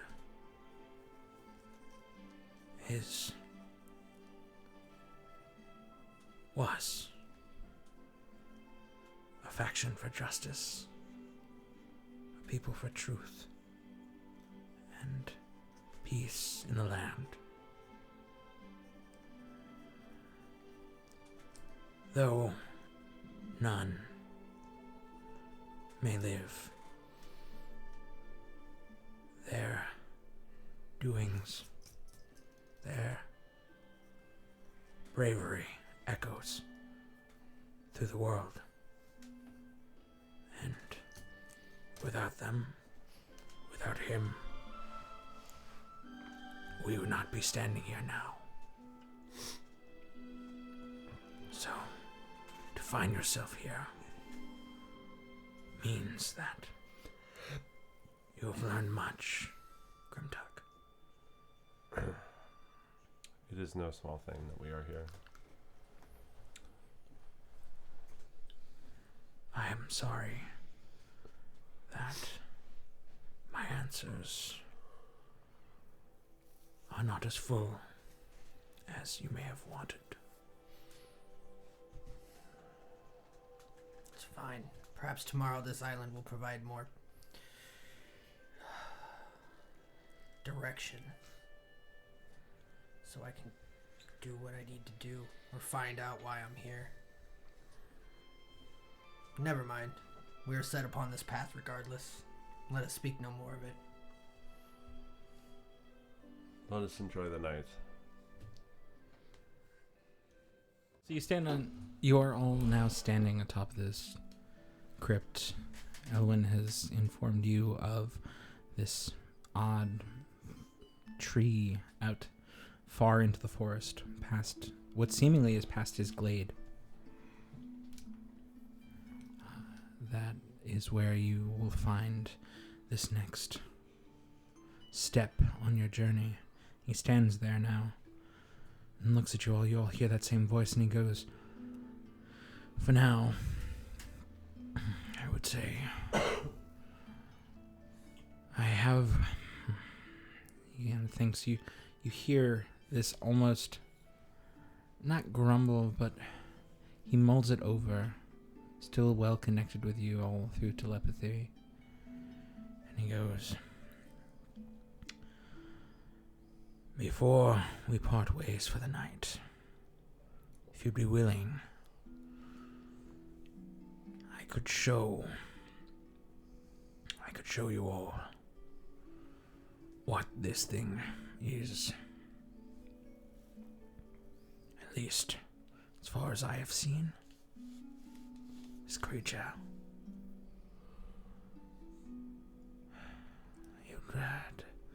I offer the face of this terror that befalls the land. If you wish, Yeah. Yes. I I think we would all be I think interested that's- in that. Yes. probably a good plan. Please, meet me at the bottom of the ruins, near the river. And he jumps off. You see him with one just one quick leap. He's gone and down. Okay. Follow. Follow. Yep. He breaks through. You see him ahead of you break through the brush in the woods and out into what effectively counts like clearing past near to the edge of the water. And he stands there ready for you all. And you see him sit, I guess would be the best way to say it. He sets his haunches down and then puts his front legs down, kind of curls them under. You hear the voice in your heads. Please, sit around me. I do. Yep. Mm-hmm. Yep. And as it goes, his head starts tilting back and forth. And moments later, a spark almost bursts off of it. And it seems to pull the night around it until all of your visions begin to go blurry. And you hear his voice calling through you. This is just a vision of what has come and what was before.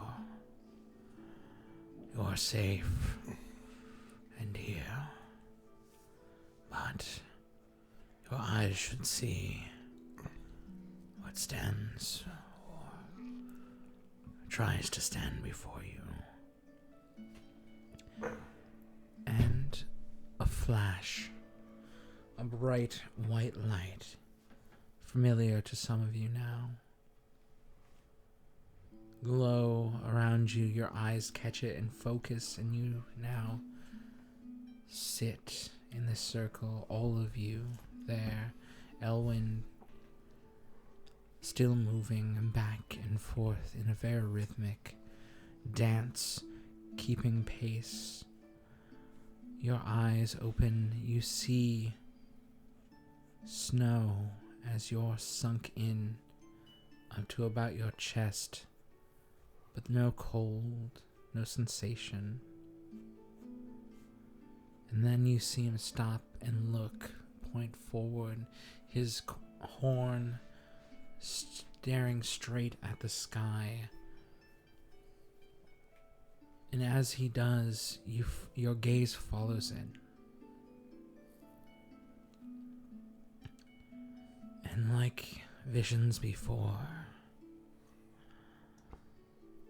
a large black shape rises from beyond the crest of mountains in front of you.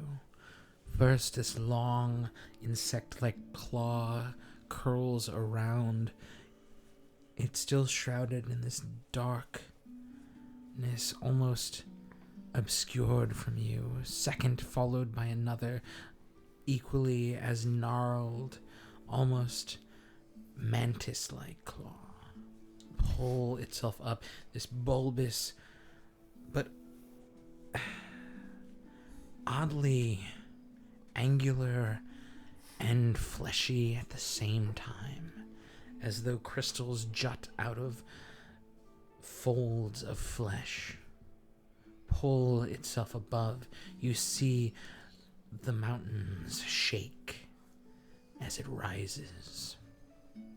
And just as the light of the moon high above seems to hit this creature, the four eyes upon its gnarled head glow,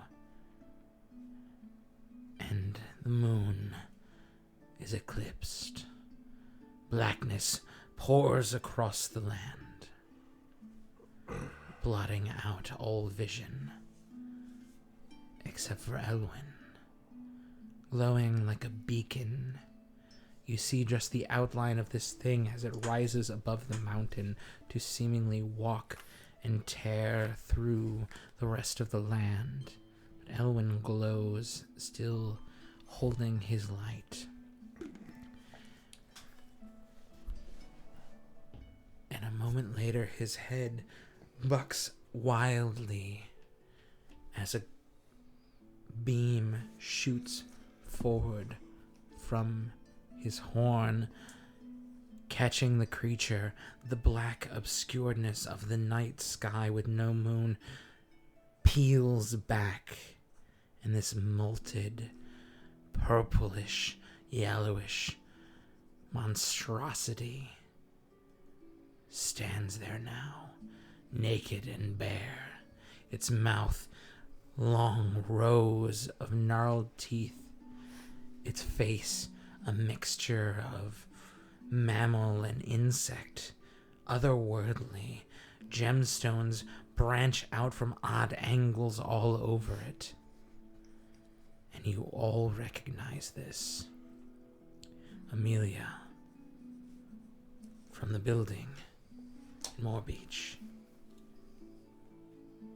The rest of you from Gare's crystal statue. Now coming to life, this horrid creature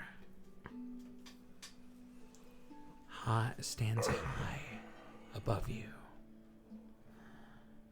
And as one gnarled foot steps, almost branching completely over the group, Elwyn's vision comes to an end, bringing you back now. The sound of water plays behind you as a splash of maybe a fish in the lake. And then he looks at you all and goes, "That is the Father."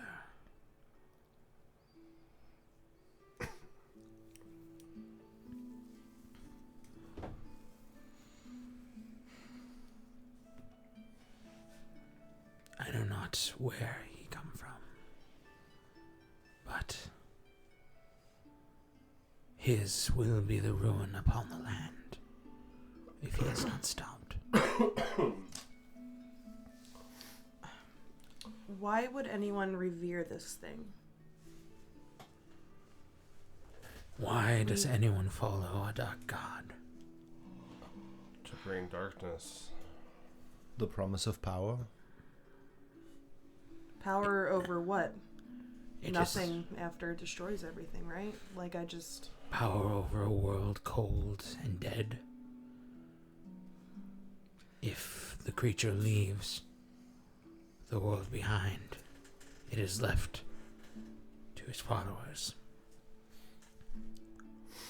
It is not a mindless beast. It is not a force of nature. It is intelligent. It is ancient. It schemes. While it sleeps, it speaks to any who listen.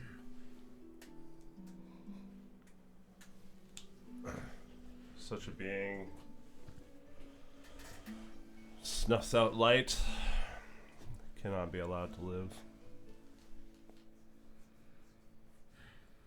Is it truly as large as it is in those visions? It is. What a colossal enemy. Maybe we have to climb it.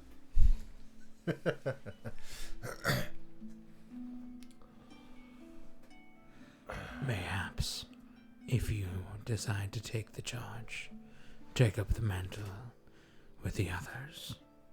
I mean, they're gonna have a hell of a time bringing it back, missing this eyeball. We're holding on to. All the more reason to get it to a safe place. I mean, I felt pretty confident fighting it, thinking it only had one eye, but I guess 3 eyes is still pretty good. 4. Four. I know. Well, Well, I mine's got the one one, of them. Oh, yeah. That's what I thought. Yeah. I wonder what they will call us. These, our forebears, were the Twilight struggle, and if we are to succeed, presumably bards will sing of us. But what will they sing? I've never heard any bards sing about the Twilight Sword. I mean, we really haven't heard a lot of singing since we got here. Docketeur's been a pretty dour place. That's true. I'm sure they know songs and tales. I wouldn't be surprised if those are outlawed. But yeah, it'd be nice if they made songs about us. I'd be content with a few new scars. Or who knows, maybe we'll all just meet a valiant end like they did. Truly a hero's death. That is something to strive for. I would give my life to stop this creature. I think we have to. Give our lives? If that's what it takes. But Amelia agrees we need to stop it, I think. Yes. If that's what it takes to stop it, if we don't give our lives, it'll take everyone's. It just seems that way. But you are not alone. You will not face this beast by yourselves. There are many who stand for the land. Stand for your land. Do you need to accompany us? I myself will not. I must stay here. It is my charge. When we get there, who shall we speak? Whom to shall we speak? To whom shall we? Yeah. Yep. Nope. When you arrive,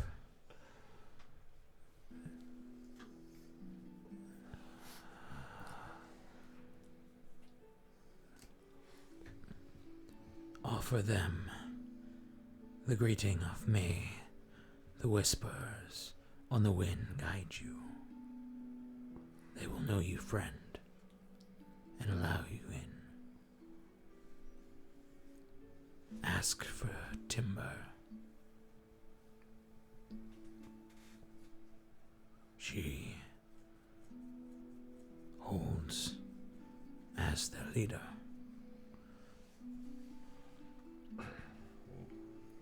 Very well. We will seek out timber. Did you get that phrase? Did you get the phrase in your notes? Wait, what? Seek out timber? No, what was the phrase again? May the whispers on the wind guide you. May the whispers on the wind guide you? Is that what you said? Got it. It's the past phrase. Does it look like more than a day's travel to get there, or? It seems, from what you saw, it definitely seems about a day's travel, give or take.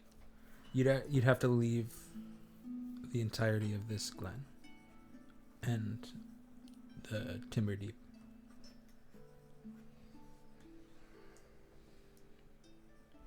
It seems like it might even be a little bit more than about a day and a half, depending on how fast you go.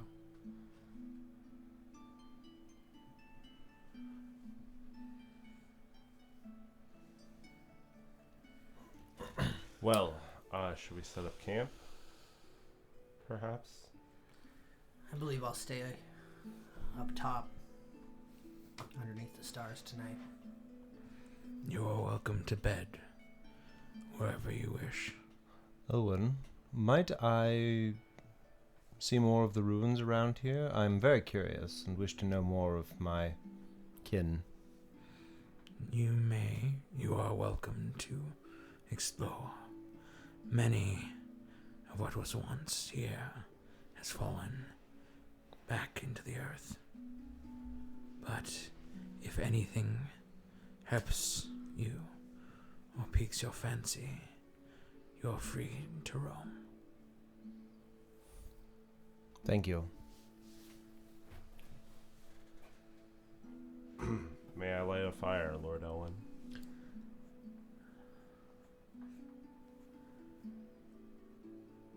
I will allow it this night. But only one. That's all you need. Please, if you wish to light it near the edge of the water. Of course. I go do that. And afterward... You see him actually stop and walk over to the edge. Sorry. He rings out probably about a 5-foot ring on the ground with his horn. I have lifted my sway over the land. Here and here alone. Thank you. It is an honor. You said, sorry. I'd like to build the fire, and then I'll sit down and take out my lute and begin to play a song. In honor of the land and its protector. Got it. Well, if you're all getting comfortable, I will spend some time going and exploring the ruins. I might travel quite far. There's something I wish to try. But I will be back before the sun comes up. You hear this these beautiful tones hit the air as you say that. How far is it to get from lakeshore to the river edge where the water goes? It won't take very long. It's probably like to get around the edge. Just to get to where crossing back over the water would be quick. It wouldn't take you more than about half an hour. Half an hour? On foot.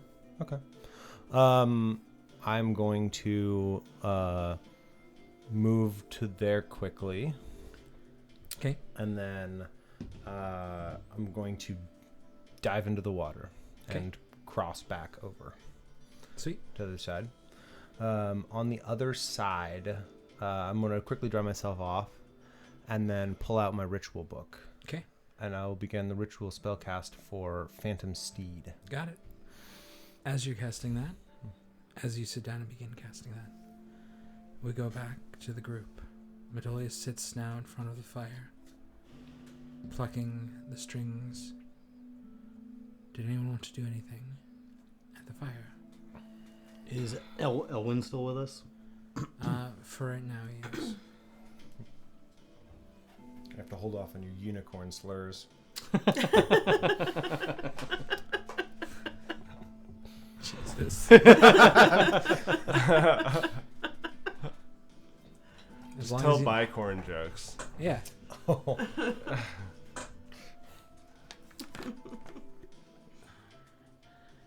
And you see Elwyn kind of look at you all as the fire is lit and as the music kind of parts through. I will see myself off now. Rest well.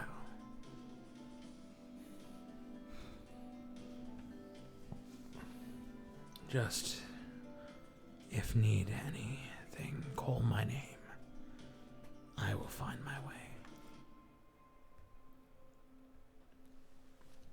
He does. A few moments later, just a few steps up, he stands now atop the stairs, and you can see him kind of shine in the moonlight.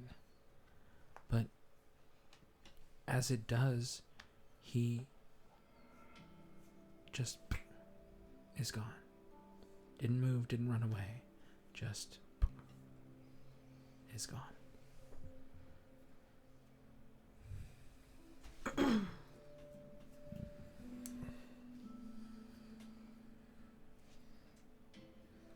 Anyone else doing anything around the fire? Well, Grimtuck is back on top of the building. I think Rain's gonna climb a tree. got it. Grimtuck, roll me a perception check really quick. Natural 1. Never mind. You're already on top. You don't see nothing. You hear a quick pop and don't know what the fuck it was. Word. Well, rains up a tree. Metolius is out of fire. Amelia? I would just sit by the fire, I guess. Got it. She gets very contemplative and loses herself in her thoughts. Yeah, that's why Rain's climbing a tree. Metolius On top of Metolius is just jamming. So you all kind of I'm lose gonna- yourself into your own things. Some Also, hammer-ons, some specifically hammer-ons. not use my slippers to like get Kinda- up the tree. I'm gonna like, The old-fashioned way. yeah, acrobat myself up. Hardcore parkour. Yeah. Yeah. Okay. I'll say you can acrobat it. So acrobat. Acrobatics check. Yeah. Do it, bro. Fucking do it. 21. Yeah, you do it just fine. Mm-hmm. Doesn't take very long. You find that the branches go down pretty low, and you're able to take one, and using the springiness of it, the liveliness of the tree itself, you're able to kind of spring your way up, one after another, barely stepping on them as you make your way to the top. Cool.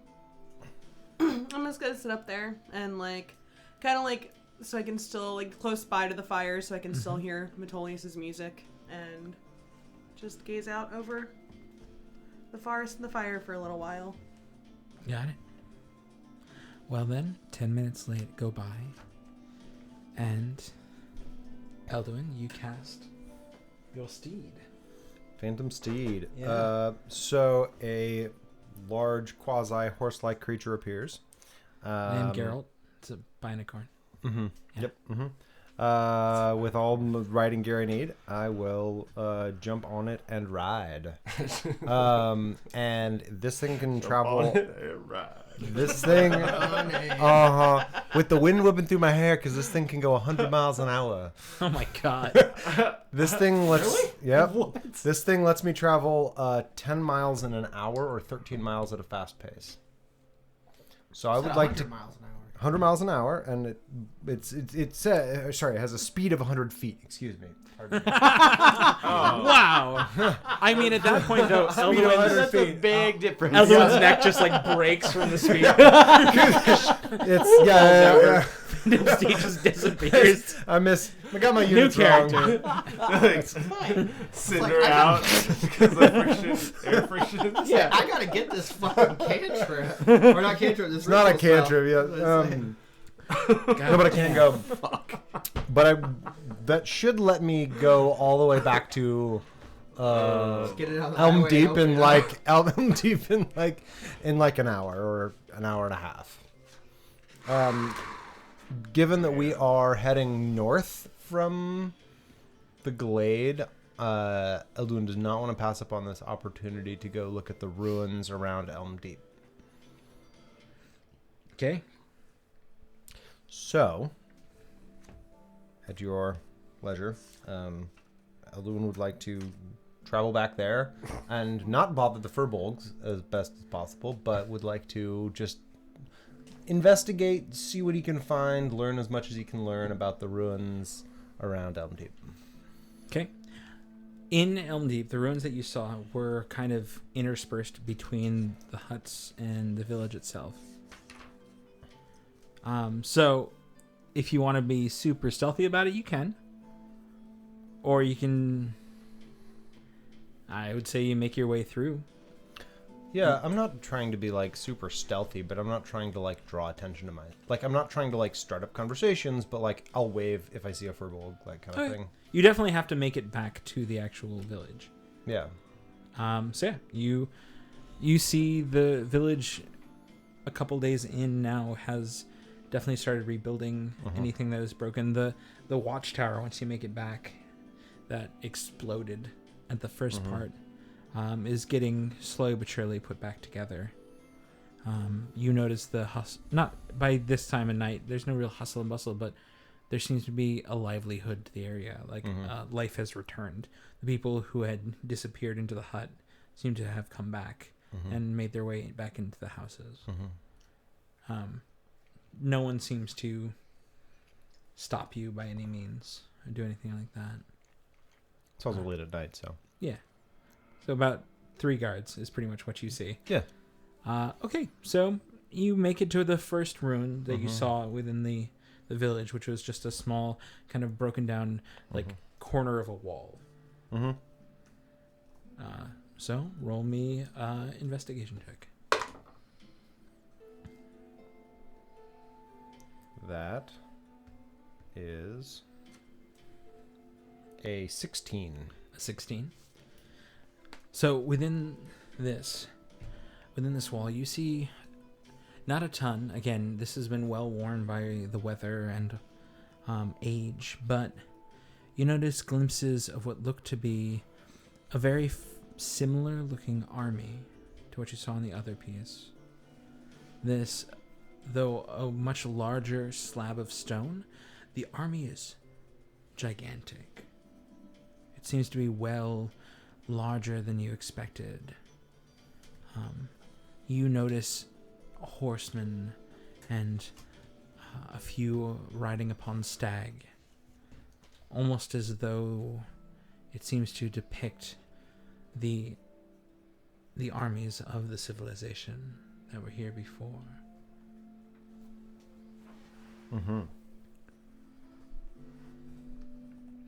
You see them seem to clash against another force. This one, it may have been some form of elvish orc war that came about upon the land. The other faction seems to ride things like boar or other larger animals. I see. And they're depicted with much more patchwork armor and things like that. Nothing that would make me suggest that this elvish army is fighting an army of ice and death and... Not at this one. Okay. Not at this point. Okay. Yeah. To the next one. Sure. So you take, once again, you jump back upon your steed and take literally to the wind, as you do. Not 100 miles an hour, though. Actually 100 miles an hour. Yeah. No. Your eyes just pop out the side of your sockets. I mean, technically, it's 13 miles an hour. That's how far. That's Run over the last surviving child in the village. Oh, gosh. Okay. So you make it to the other one. This one... Scooty Puff Senior. This one is on the opposite side. Okay. This one seems to be another an archway that sets into a large wall. No corners or anything like that. Almost like this may have once been the outlining of a foundation, but all that's left is a single wall with an entryway. Roll me another investigation check. Gladly. Thank you. Ooh, that's only a 9. Only a 9. This one's odd. It's rough, a lot more worn, as more of it has seemed to degrade over time. This one, there seems to be the look of what almost seems possibly like wyverns or other flying beasts. But you can't tell if there's no faction, no army around it. You just see what large and kind of pointed wings.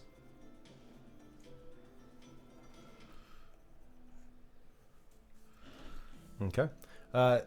Elvish figures shown? No elvish figures that you can see in this one, but it definitely is very elvish in style. It's like Art Nouveau wyverns. Okay.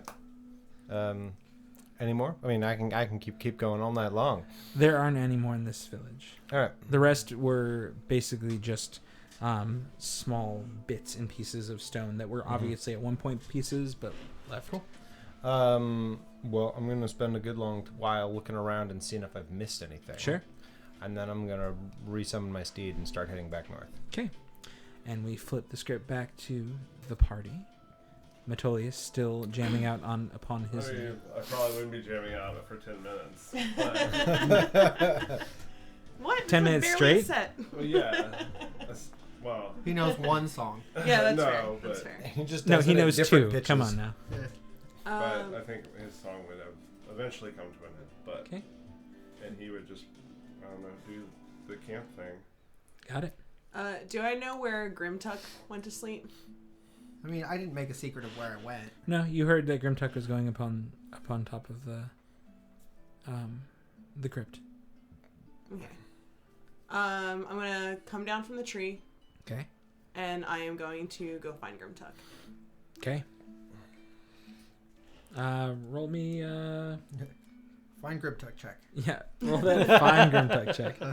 No, roll Do a I have one of those? roll a perception while you're up on top of the tree. A perception. A perception. Well, don't you know there? 8. 8.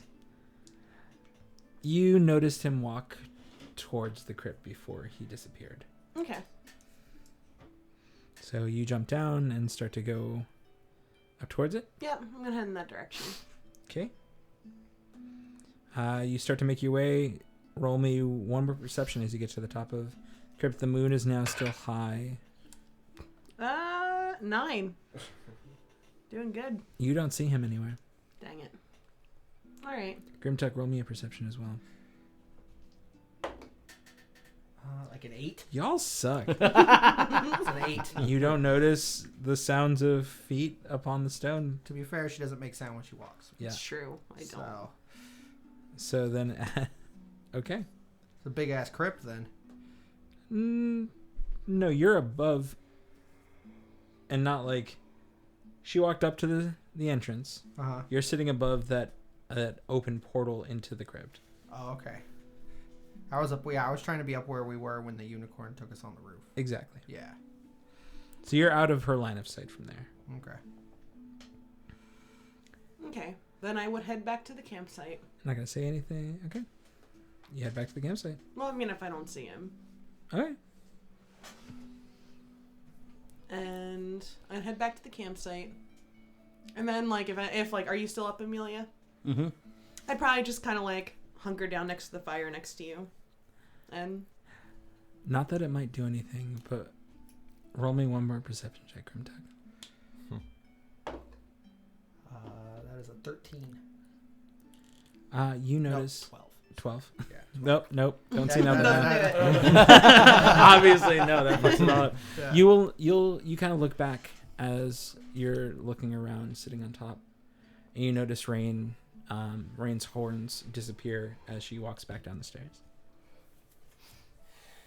Kind of deep in thought. Got it. When you sit down next to Amelia, you see that she's also like lost deep in thought and seems kind of anxious. Yeah, I'm gonna like sit down. I'm like in the same boat, that's for sure. And I'm gonna kind of like, I'll like put like a hand on your shoulder for a second, kind of. I'm not even gonna say anything.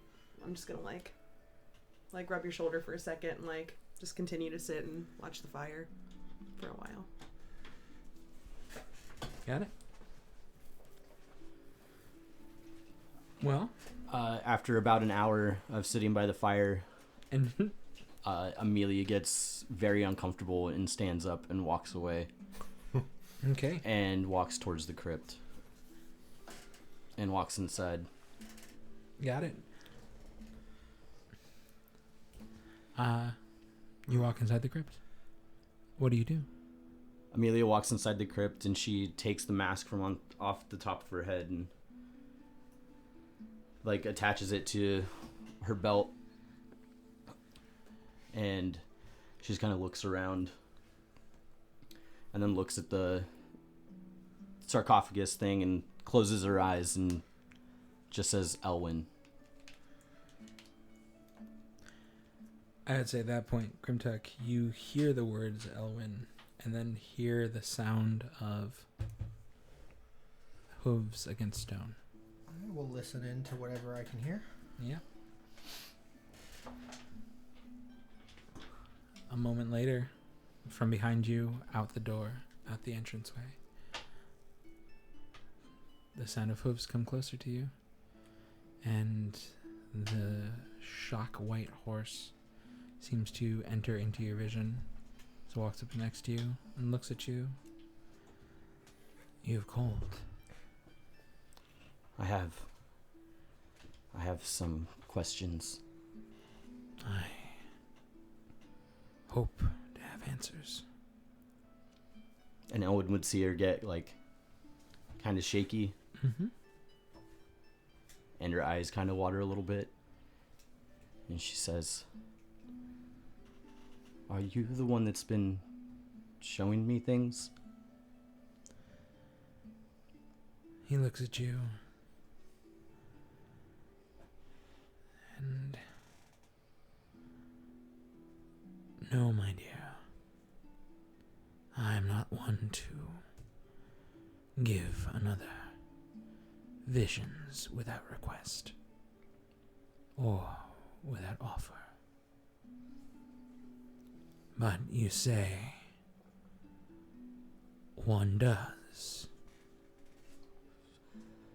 Someone, something? He kind of walks out in front of you, turns to face you head on. I could try to offer my sight to you to see if you can find them. Please? As like a single tear like runs down her cheek. He steps forward. I would say, Grimtuck, you only hear Amelia's response Mm-hmm.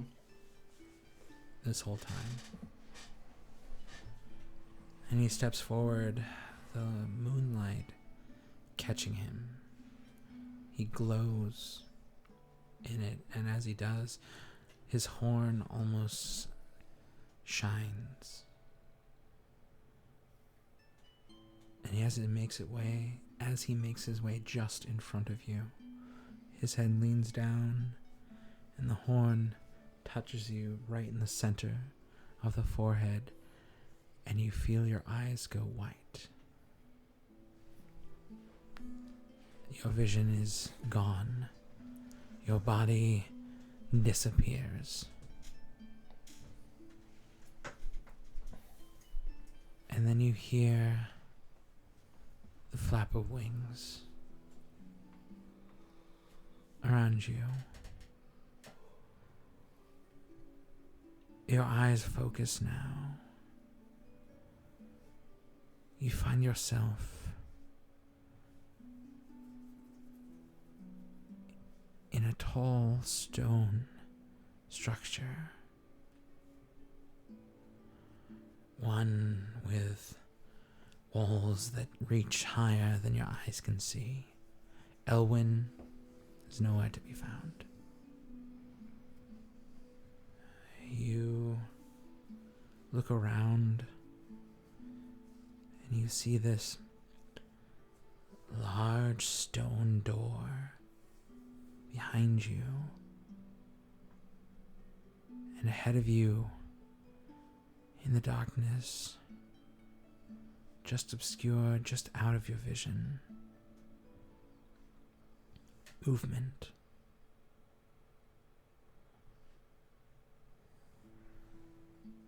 And then another voice.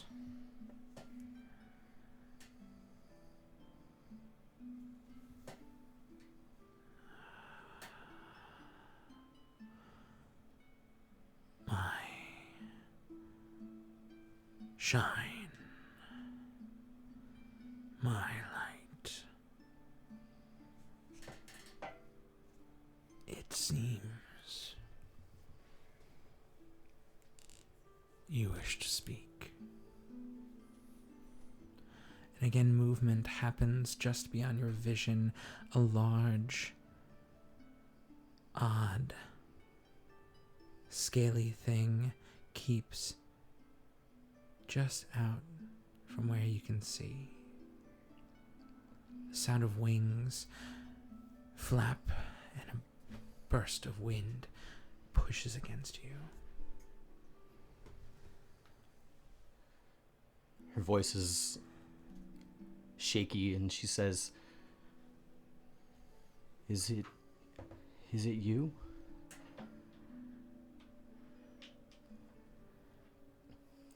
Is it me? Are you the one that's been showing me these things?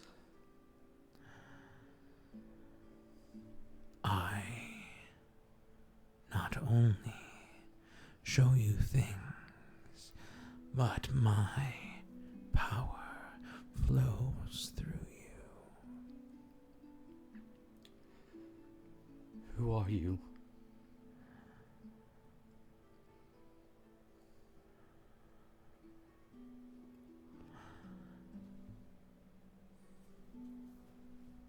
Movement once again, as from out of the shadow,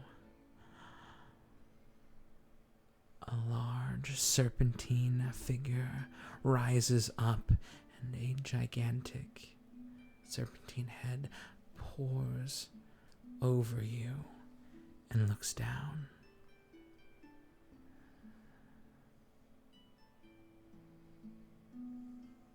You shall know my name when you are ready. For now, follow your vision. And a moment later, you feel yourself thrown back. You're almost toppled to the ground.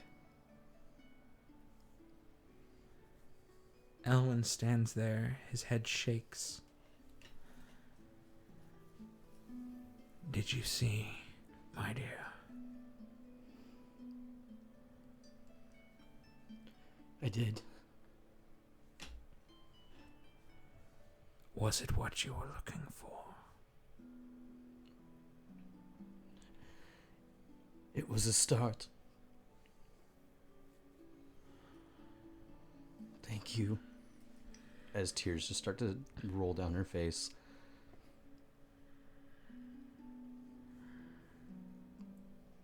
You have great power held within you.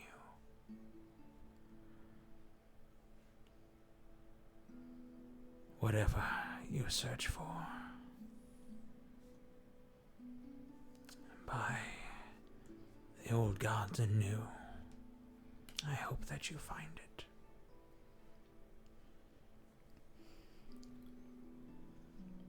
And she kind of just like bows her head down and looks at the floor and just tries to fight back the tears that are streaming down her face. Thank you. Of course.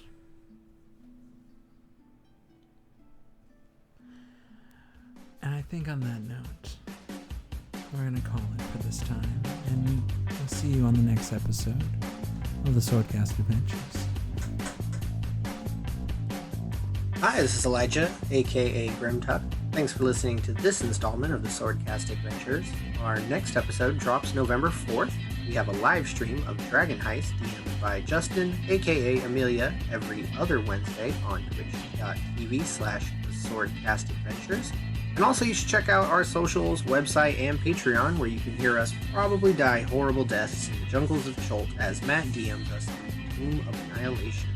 Oh, and finally, November 8th on Twitch, we'll be doing a 12-hour live stream for charity, namely Dornbecker's Children's Hospital. So tune into that, check us out, and give some money. It goes to a good cause, namely a bunch of kids who are, I don't know, sick or something. Yeah, definitely that.